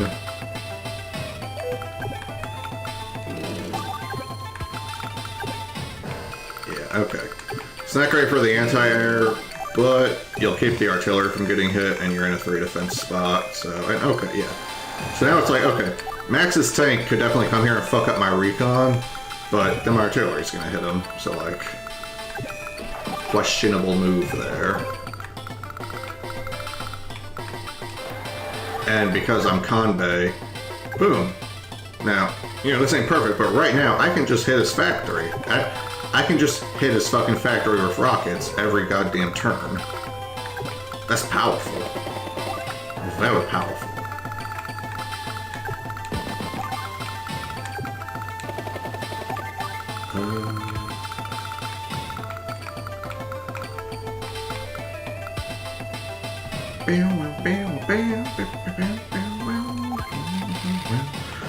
Okay, I think rockets are probably gonna just help me get through this shit the fastest.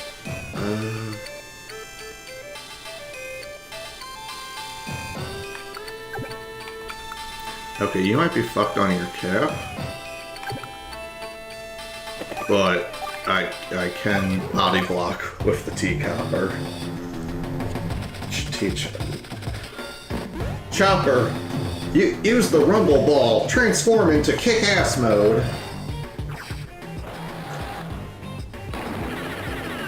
It's funny, yeah. I'm up to the raid on Onigashima, whatever, Kaido's base. I'm up to that point in One Piece. I'm at like chapter 955 or something. One Piece is great. It's crazy to be reading chapters that were actually written in like the year 2000. Like, I'm like, because when I was starting to read One Piece, it's like, damn, this shit was written in the 90s. Like, whoa, just like, this is over 2 decades old. And now I'm here getting ready for the Kaido fight. It's like, damn, Trump was president when this shit got written. Like, that's crazy. But my friend who got me into One Piece, because he's really into One Piece, he has an adorable corgi that he named Chopper. And he named him Chopper because of One Piece. And that corgi is so adorable. He's so friendly. He's just, he's a small corgi. He's like half white with like a bunch of like brown and like black and gray splotches.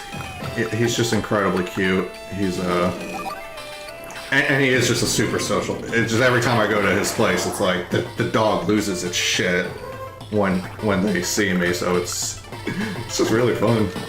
It's a cute dog, but yeah, he named him Chopper off of Chopper the reindeer human character from One Piece. Yeah, okay, with this, see, this is where it's like, yeah, anti-air are. I mean, it's a combat anti-air, but it's like, yeah, it does decent damage to an artillery, because it's like, okay, it's an anti-air cannon, it's stronger than a machine gun. Whereas, yeah, the machine gun of the recon, I took no damage in return because it was so weak, and I'm on a city. That's the only reason I took that fight. And with this, yeah, 80% damage, so the new mech he built is going to be fucked. And he's also going to have to spend money healing it because it's already on a base. It's like a triple whammy of getting screwed.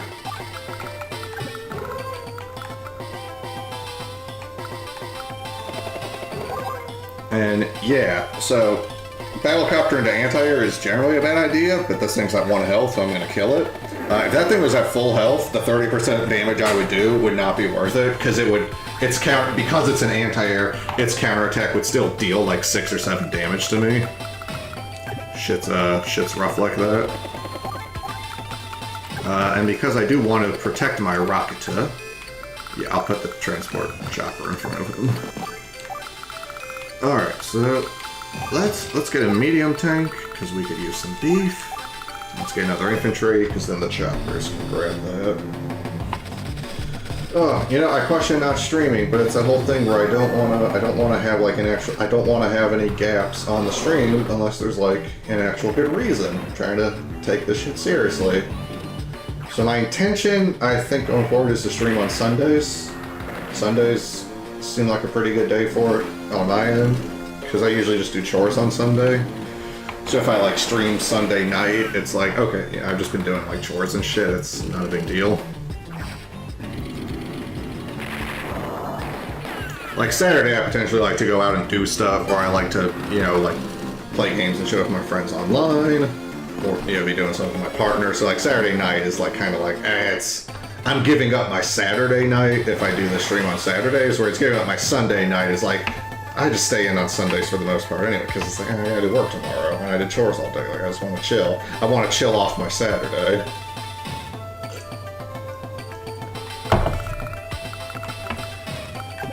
So, yeah, you're not a real threat. That was dumb, Max. That was dumb. Why did you do that? And again, this rocket here, like, it's not optimal, but the fact that he just is only making mechs out of this base, and I'm killing those fucking mechs. Alright, let's see. What do I want to do here? Okay. I'm gonna have you kill the infantry. Not because it's the most valuable unit, it's not, but just because you'll kill it. Then this tank will kill this artillery. Yeah, oh man, when I was a kid, I could spend like, it'd be like a 30, 40 day fight on this map. This is day 11, and like, Alright, dude's got 2 medium tanks, which is, yeah, some annoying beef coming my way. But those 2 medium tanks are coming into fucking all.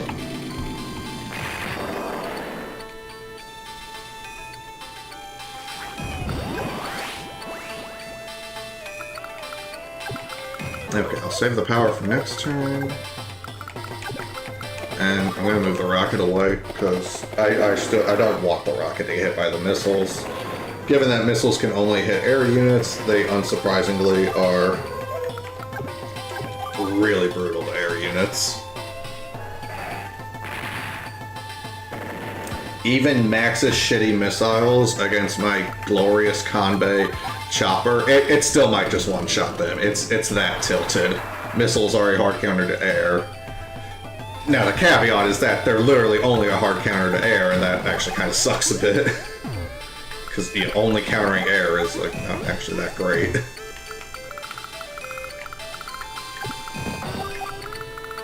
Alright, let's get you up here for this one.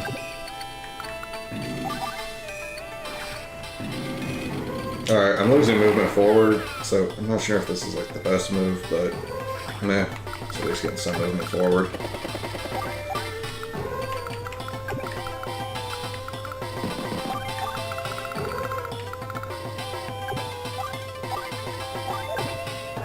Yeah, I'm just gonna have you wait, because I don't want anything running in to attack the rockets. And I'm tempted to see. I wanna like save up one of the big guys. So I'll just build a normal tank. And not build it, because next turn I'm gonna get my power. I'm gonna have my power, so I could use my power next turn. And yeah, Kanbei's power is a motherfucker, so it's like, when you act... Yeah, look how strong my defense is. God damn. Tanks are supposed to fuck recon up a lot harder than that. But yeah, when I have my superpower on this turn, I'm gonna really... Because then on Max's... Because the power will still be active during Max's turn. So on Max's turn, you know, even if I move my units forward and into a vertical spot, they're also going to have a massive stat boost. So on Max's turn, he still has to deal with that massive stat boost. 55% damage. That's silly. You know, I can pull up the, oh, I'm happy, yeah. I gotta say, YouTube, gotta say, I'm really having fun. I'm happy you guys can be here with me. Yeah, oh god. You know, oh boy, look at Max's direct combat units. They're so strong. Get fucked. Get fucked by the Emperor's yellow dick.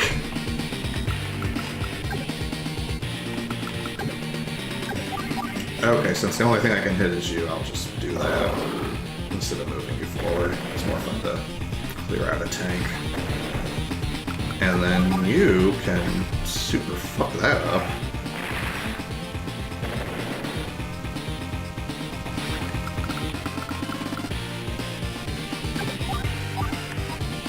$157% damage, so yeah, that's Carl. No kill like overkill.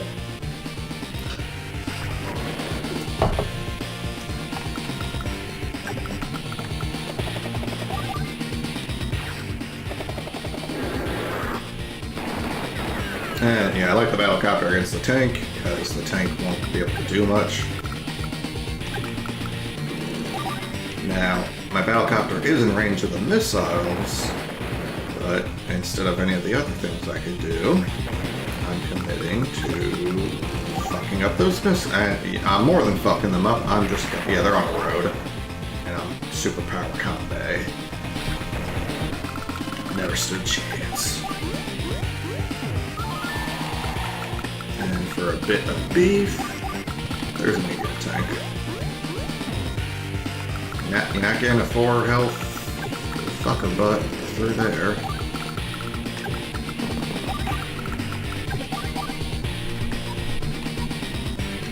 Yep, I mean, just one-shotting a recon ain't bad.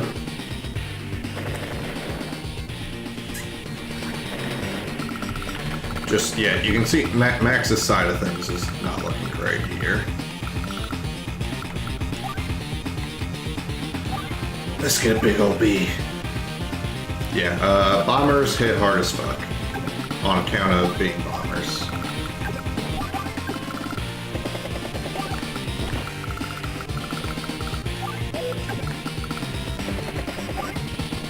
I can't unload if I'm...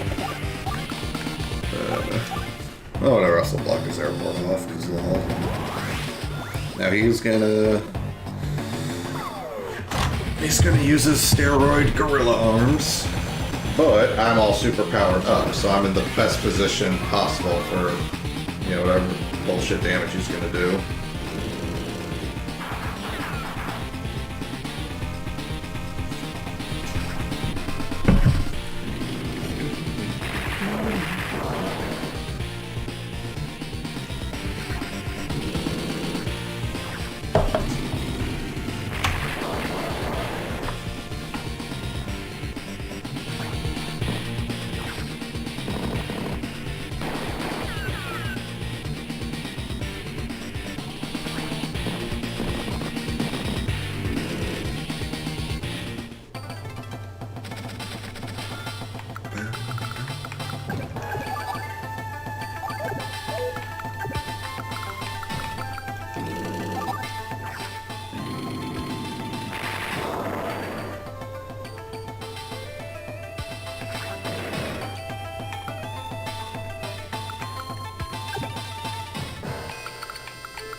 Oh, medium tank on medium tank.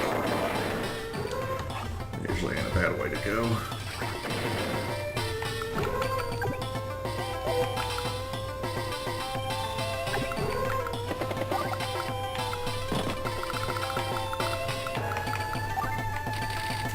Realize I don't think I've actually built any APCs.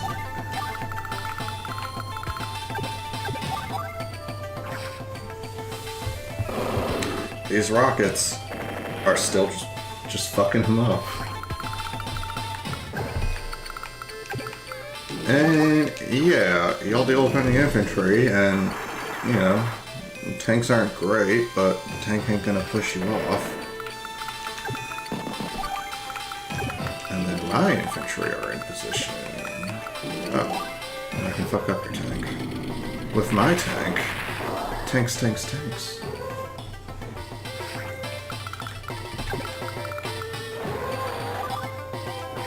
Yeah, fuck it. For a recon. I don't care. Like, that hurt, but it hurt him too, and now this airport is really locked down.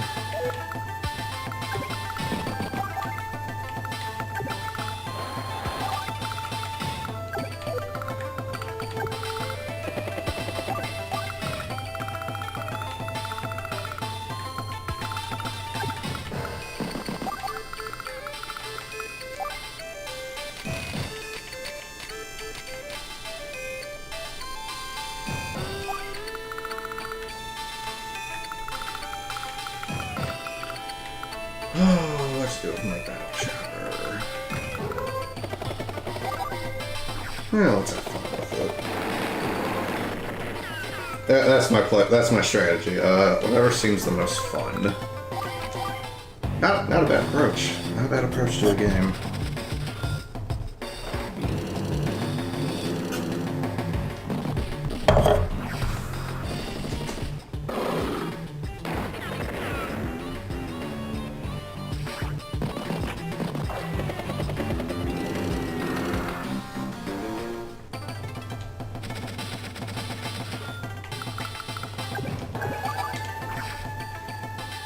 And yeah, so my indirects aren't in the, you know, strongest positions, but they're still able to hit shit, and that means my direct units can then take an easy forward position, which is what I'm really hard up for.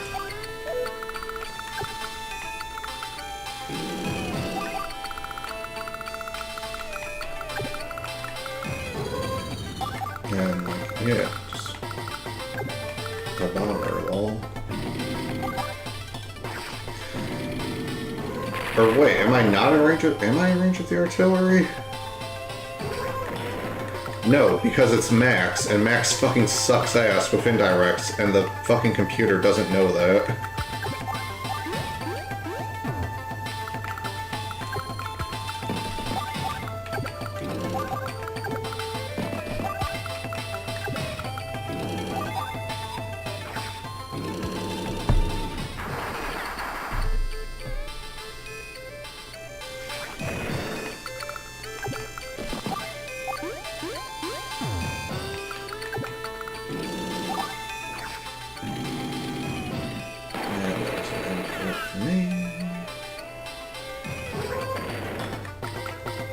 And the logical thing is to put my tank on his base so that he can't build a unit out of there.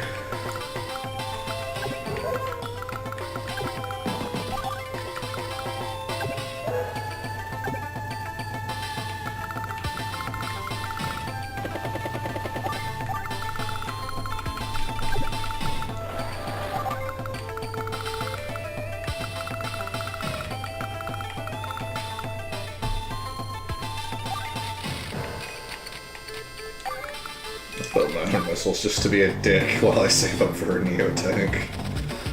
Just, boy, Max, do you want to build any air units now? I just built an anti-air and missiles.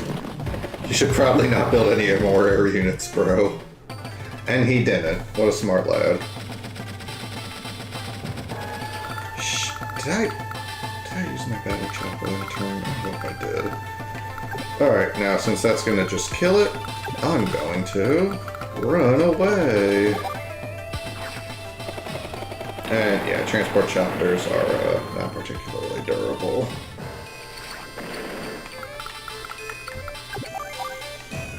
Wow, 3 damage worth of overkill. Dope. That's so fucking cool. Oh wow, yeah, my tanks one-shot rockets, because I'm Kanbei. I'm the Emperor, bizzitch. And even if your artillery's shitty, Max, I'll still shoot the fuck out of it.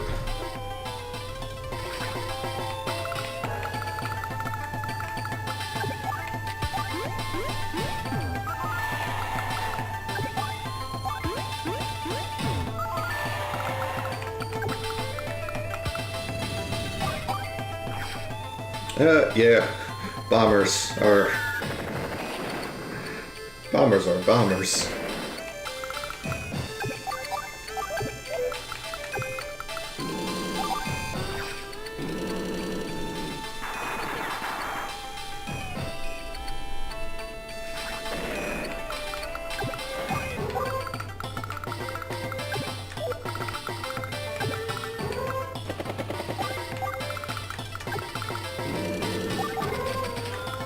Yeah, APCs give up. Besides transporting infantry, they also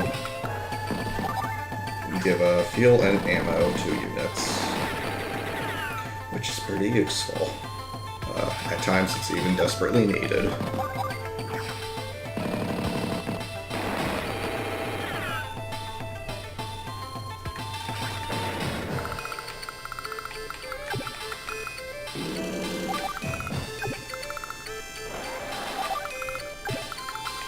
That rocket is in position.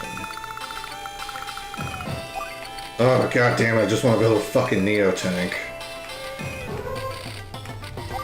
Ugh.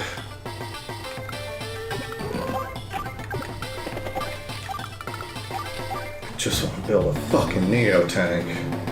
Because it's a Neo tank. That means new, but a tank. Suck my dick, Max. Suck my dick.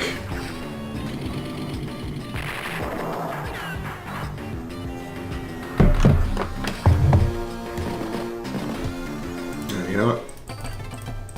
Gonna do one more donation. I'll finish that map, and then that's the end of stream.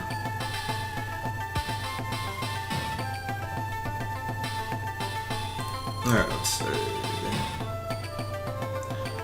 Husband has stage 4 cancer and is unable to work. Man, having stage 4 cancer is one thing, but not being able to work?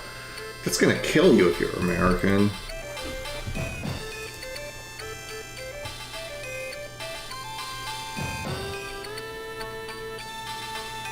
Yeah, dealing with cancer.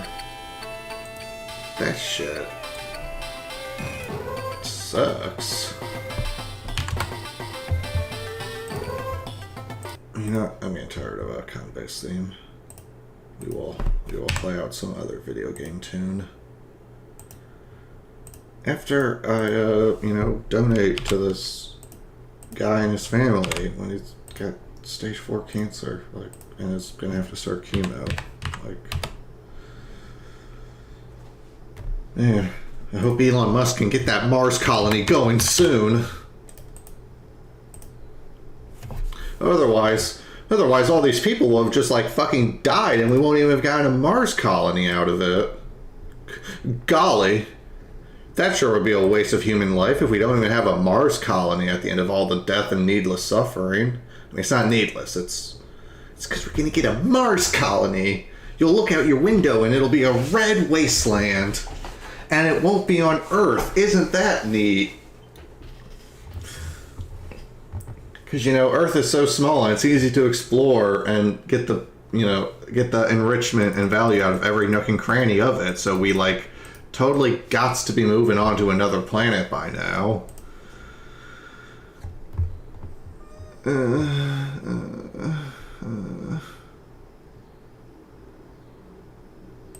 Yep. Sensei, Advance Wars. I want Sensei's theme. Hell yeah, the 23-minute extended.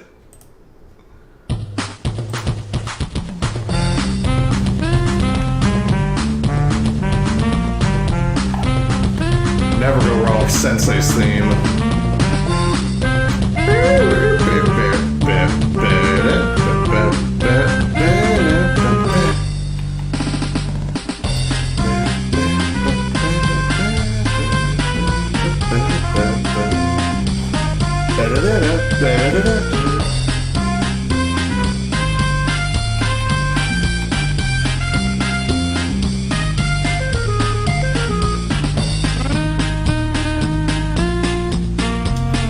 On my day off from work, I help 3 charitable causes.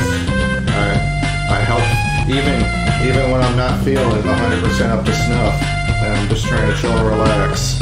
I still managed to, help some fucking people. And I've suffered. Oh no, there's $153 less in my bank account. That doesn't fucking mean anything to me. I'm fine. I can still afford all the food and afford my rent, and I could even buy a new video game today if I wanted to. And I was able to still fucking help people on top of all that. Ain't that fucking really sweet?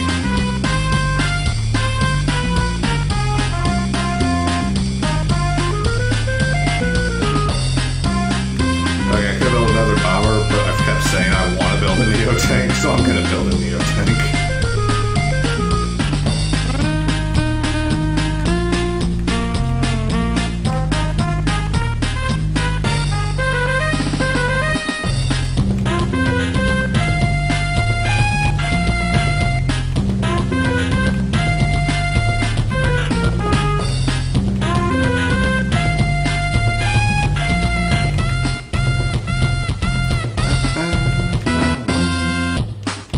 Alright, so can we confirm? Sensei's theme is a fucking groovy bop. You can't go wrong with Sensei's theme. What you gonna do? Disrespect Sensei? Get the fuck out of here. Don't be disrespecting Sensei. He's Sensei. His name is Sensei. Alright? Her name is Metroid. And she's stronger than Halo.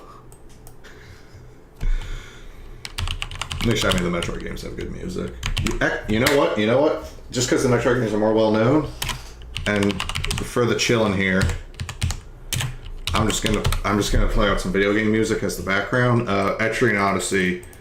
For how, I mean, Etrian, it's not niche anymore. I mean, it's kind of niche. The first game was like they sold out because it was way more popular than they expected. But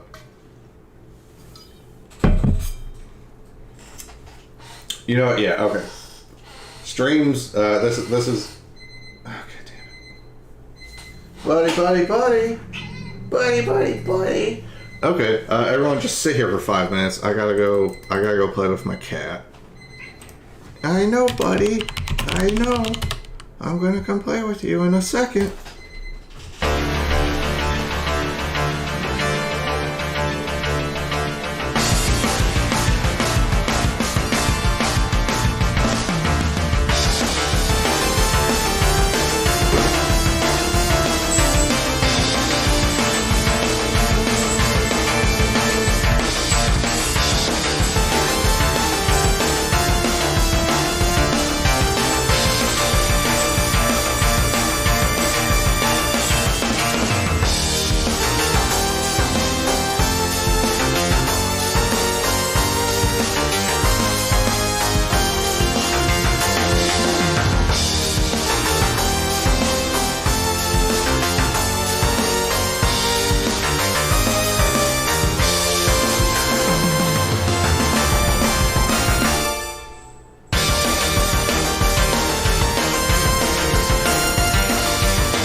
Okay, yeah, pro streamer move.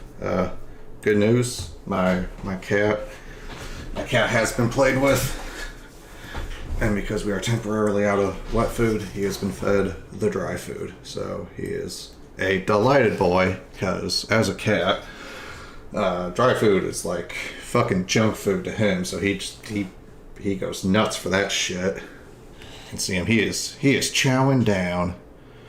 Oh, he's got no care or concern in the world right now. He just wants to eat that dry food. And I always feel like I haven't tested it too much, but I feel like I'm less likely to get copyright strikes if it's a like video game OST. But for something fun, here's a old, like, again, that's what I'm talking about, where here's like a fucking like 120-year-old like lefty socialist song that's American. So I'm gonna take a quick bathroom break and just make myself another drink real quick, but I'll play this out because I bet I won't get copyright struck for this. And apparently, I learned this about the song when I learned about it, that if you've ever heard the phrase, like, pie in the sky, like, oh, that's a real pie in the sky idea, apparently the origin of that phrase is this song. This song coined that phrase. Yeah. Did you know Joe Hill? Yeah, I know him as well as anybody could be said to know him. He was a man of mystery. Nobody really knew the guy. Where did you first meet Joe Hill? Well, I think it was in Portland, Oregon. When was this? That was in the fall of 1910, and incidentally, I had the honor of singing "The Preacher and the Slave." You know, the long-haired preacher song. Everybody knows that. Yeah. I had the honor of singing that for the first time in public. Joe brought it in and turned it over to the secretary of the Portland local of the AW2, and he got out a leaflet on it, and I think we sold. At the Second Street meeting, the First Street meeting, we weren't prepared. We didn't have it printed. But the Second Street meeting, we sold over $30 worth of them. At a dime a throw or whatever they wanted to contribute. So you were the first one to sing it? I was the first one to sing it in public. Sing it now. Long-haired preachers? Yeah. Long-haired preachers come out every night. Try to tell you what's wrong and what's right. But when asked how about something to eat, they will answer with voices so sweet. You will eat by and by in that glorious land above the sky, way up high, work and pray, live on hay. You'll get pie in the sky when you die. Holy rollers and jumpers come out, and they sing and they clap and they shout. Give your money to Jesus, they say. He will cure all diseases today. And you will eat by and by in that glorious land above the sky. Work and pray, live on hay. You'll get pie in the sky when you die. And the Starvation Army, they play, and they sing and they clap and they pray, till they get all your coin on the drum. But they'll tell you when you're on the bum, you will eat by and by in that glorious land above the sky, way up high, work and pray, live on hay. You'll get pie in the sky when you die. Working men of all countries unite. Side by side we for freedom will fight. When this world and its wealth we have gained, to the grafters we'll sing this refrain. You will eat by and by when you've learned how to cook and to fry and bake a pie, chop some wood, it'll do you good. And you'll eat in the sweet by and by, you wise guy.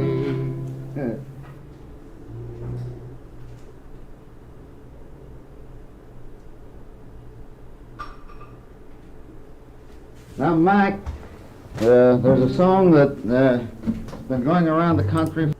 Oh, Big Rock Candy Man. That's another good song. All right, I'm back. And I'll say with that song, just ain't that just such a nice little ditty right there? Something for all the common working men that they can rally round. And because that's such an old song, there's actually like a bunch of versions of it. So I think this is another one I've heard. I think this one's like a bit more like peppy, cause this is like some fucking like 80.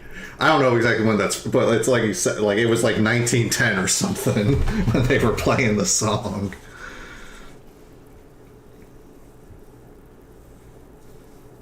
Who knows? But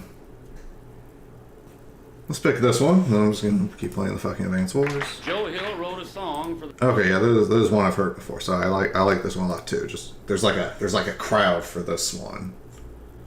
All right, and just let's look. One big union, workers of all. One big union of all the workers, the IWW. Don't sound so bad, do it? We keep reading on GoFundMe about people who need financial help and aren't able to work, and but they were certainly working awfully hard in their life. That when they're injured, people want to not only start a GoFundMe but give money to it because they've been such stellar individuals up to this point. I mean, being sick and being injured, it's not a sin. It's not a mark of shame. It's pretty much impossible for it to be your fault that a car drove into the Trader Joe's and fucking hit you. That ain't your fault. That can just happen to anybody.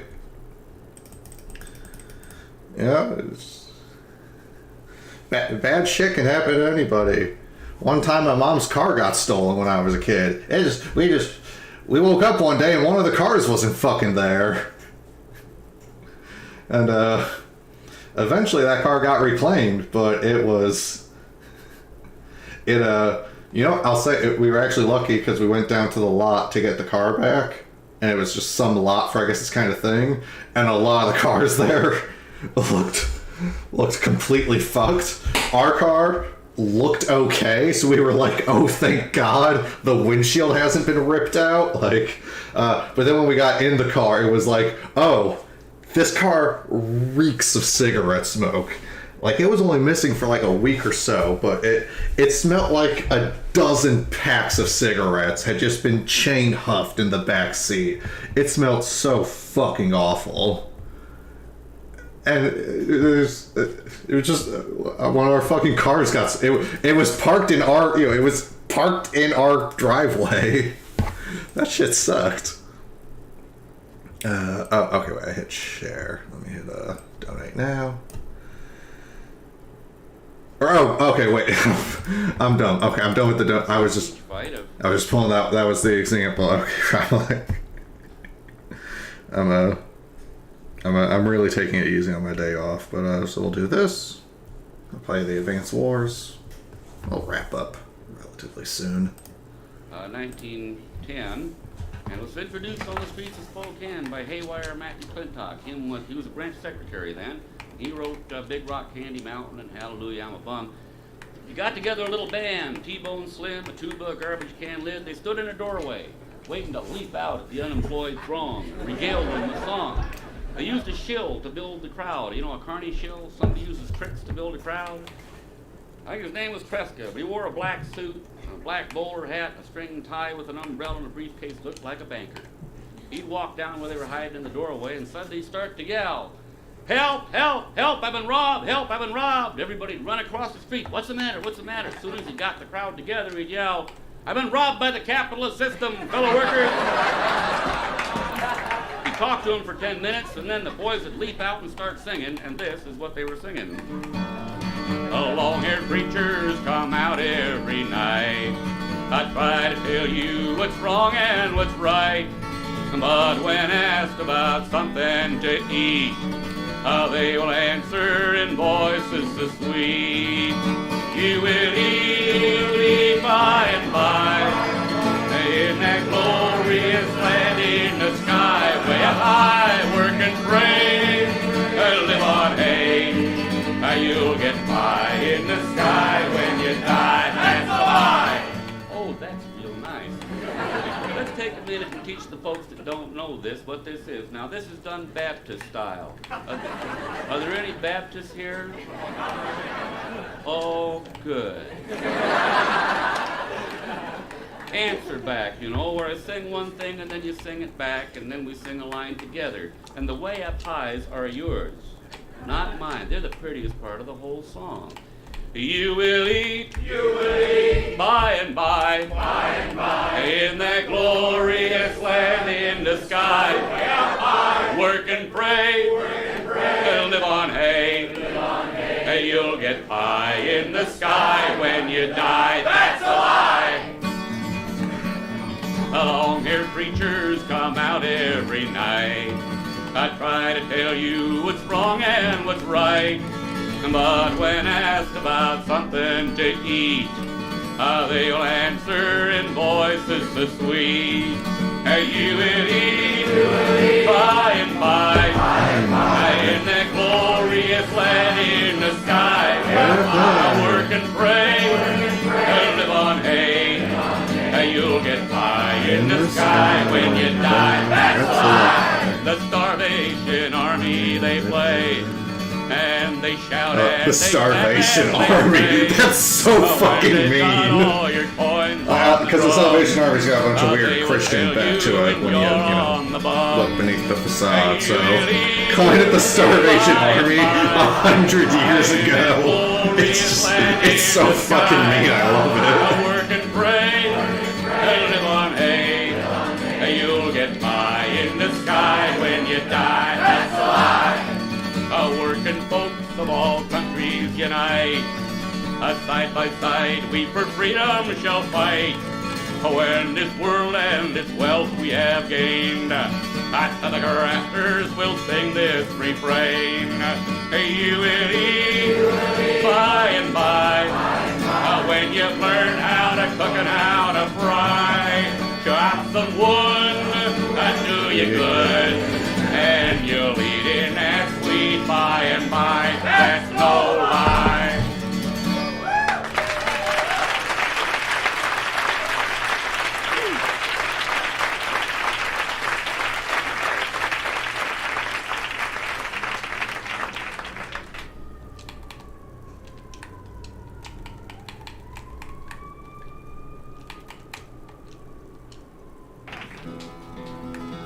Joe Hill's best song. Sorry, we almost missed it. Hey, yeah, well, just let these keep playing. Chorus is, Turn there the is volume power down a little bit. in a band of working folks when we stand hand in hand. That's a power that must rule in every land. One industrial union grand. I'll teach you the chorus. Yeah, 180% damage. There is power in a band of working folks when we stand hand in hand. That's a power that must rule in every land. One industrial union grand. Have you got that again? You understand the chorus? Everybody got it now? All right. Oh, would you have freedom from wage slavery and come join the grand industrial band? Oh, would you from misery and hunger be free? Come on, do your share lend a hand. There is power in a band of working folks when we stand hand in hand. That's a power that must rule in every land. One industrial union grand. Oh, would you have mansions of gold in the sky and live in a shack that's away in the back? Or would you have wings up in heaven to fly and start here with a rag on your back? But there is power in a band of working folk when we stand hand in hand. That's the power that must rule in every land. One industrial union grand. Oh, if you like sluggers to beat in your head, don't organize, all union despise. If you want nothing before you are dead, shake hands with your boss and look wise. But there is power in a band of working folks when we stand hand in hand. I don't know if I've heard this one before, but I like this. That's the power that must rule in every land. One industrial union grand. So come all ye workers from every land, and come join the grand industrial band. Then we our share of this earth shall demand. Come on, do your share, lend a hand. There is power in a band of working folks when we stand hand in hand. That's the power that must rule in every land. One industrial union grand. Power to union.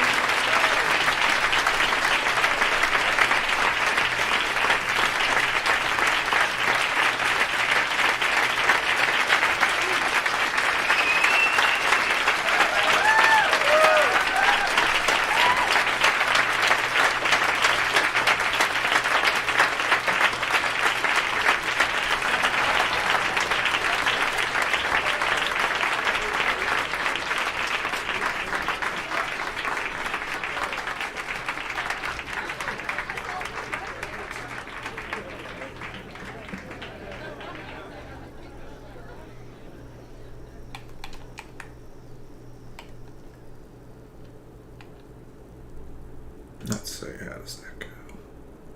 Not terrible.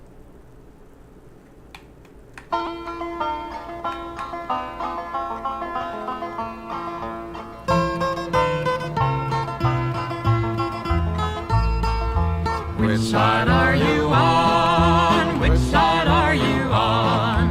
Which side are you on? Which side are you on? Come all of you good workers, good news to you I'll tell, of how a good old union has come in here to dwell. Which side are you on? Which side are you on? Tell me, which side are you on? Which side are you on? My daddy was a miner, and I'm a miner's son, and I'll stick with the union till every battle's won. Which side are you on? Which side are you on? Tell me, which side are you on? Which side are you on? They say in Harlan County there are no neutrals there. You'll either be a Union man or a thug for J.H. Blair.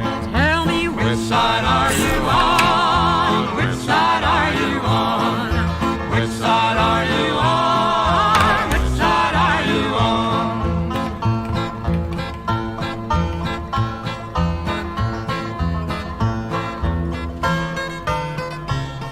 Yeah, I think I can Oh, round it workers, up this can you turn. stand it? Oh, tell me how you can. Will you be a lousy scab or will you be a man? Tell me Which side are you on? Which side are you on? Which side are you on? Which side are you on? Don't scab for the bosses, don't listen to their lies. Us poor folks haven't got a chance unless we organize. Tell me, which side are you on? Which side are you on? True, Which based. side are you Good on? advice. Which side are you on? Which side are you on? Tell me, which side are you on? Which side are you on? Which side are you Okay, on? if all he has left is that tea copper, then I'll just destroy it.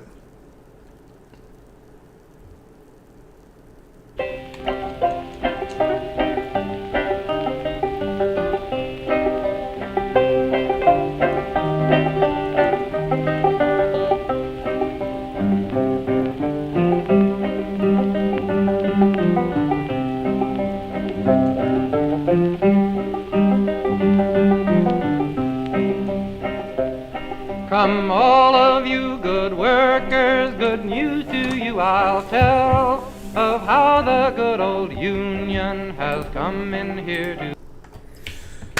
Alright. I'm happy I did this stream. Helped some people out on the GoFundMe. It's been 2.5 hours, so I guess chill gaming. Easier to do a little bit of a longer stream for that. But yeah, this is the end. Hopefully do another something like this on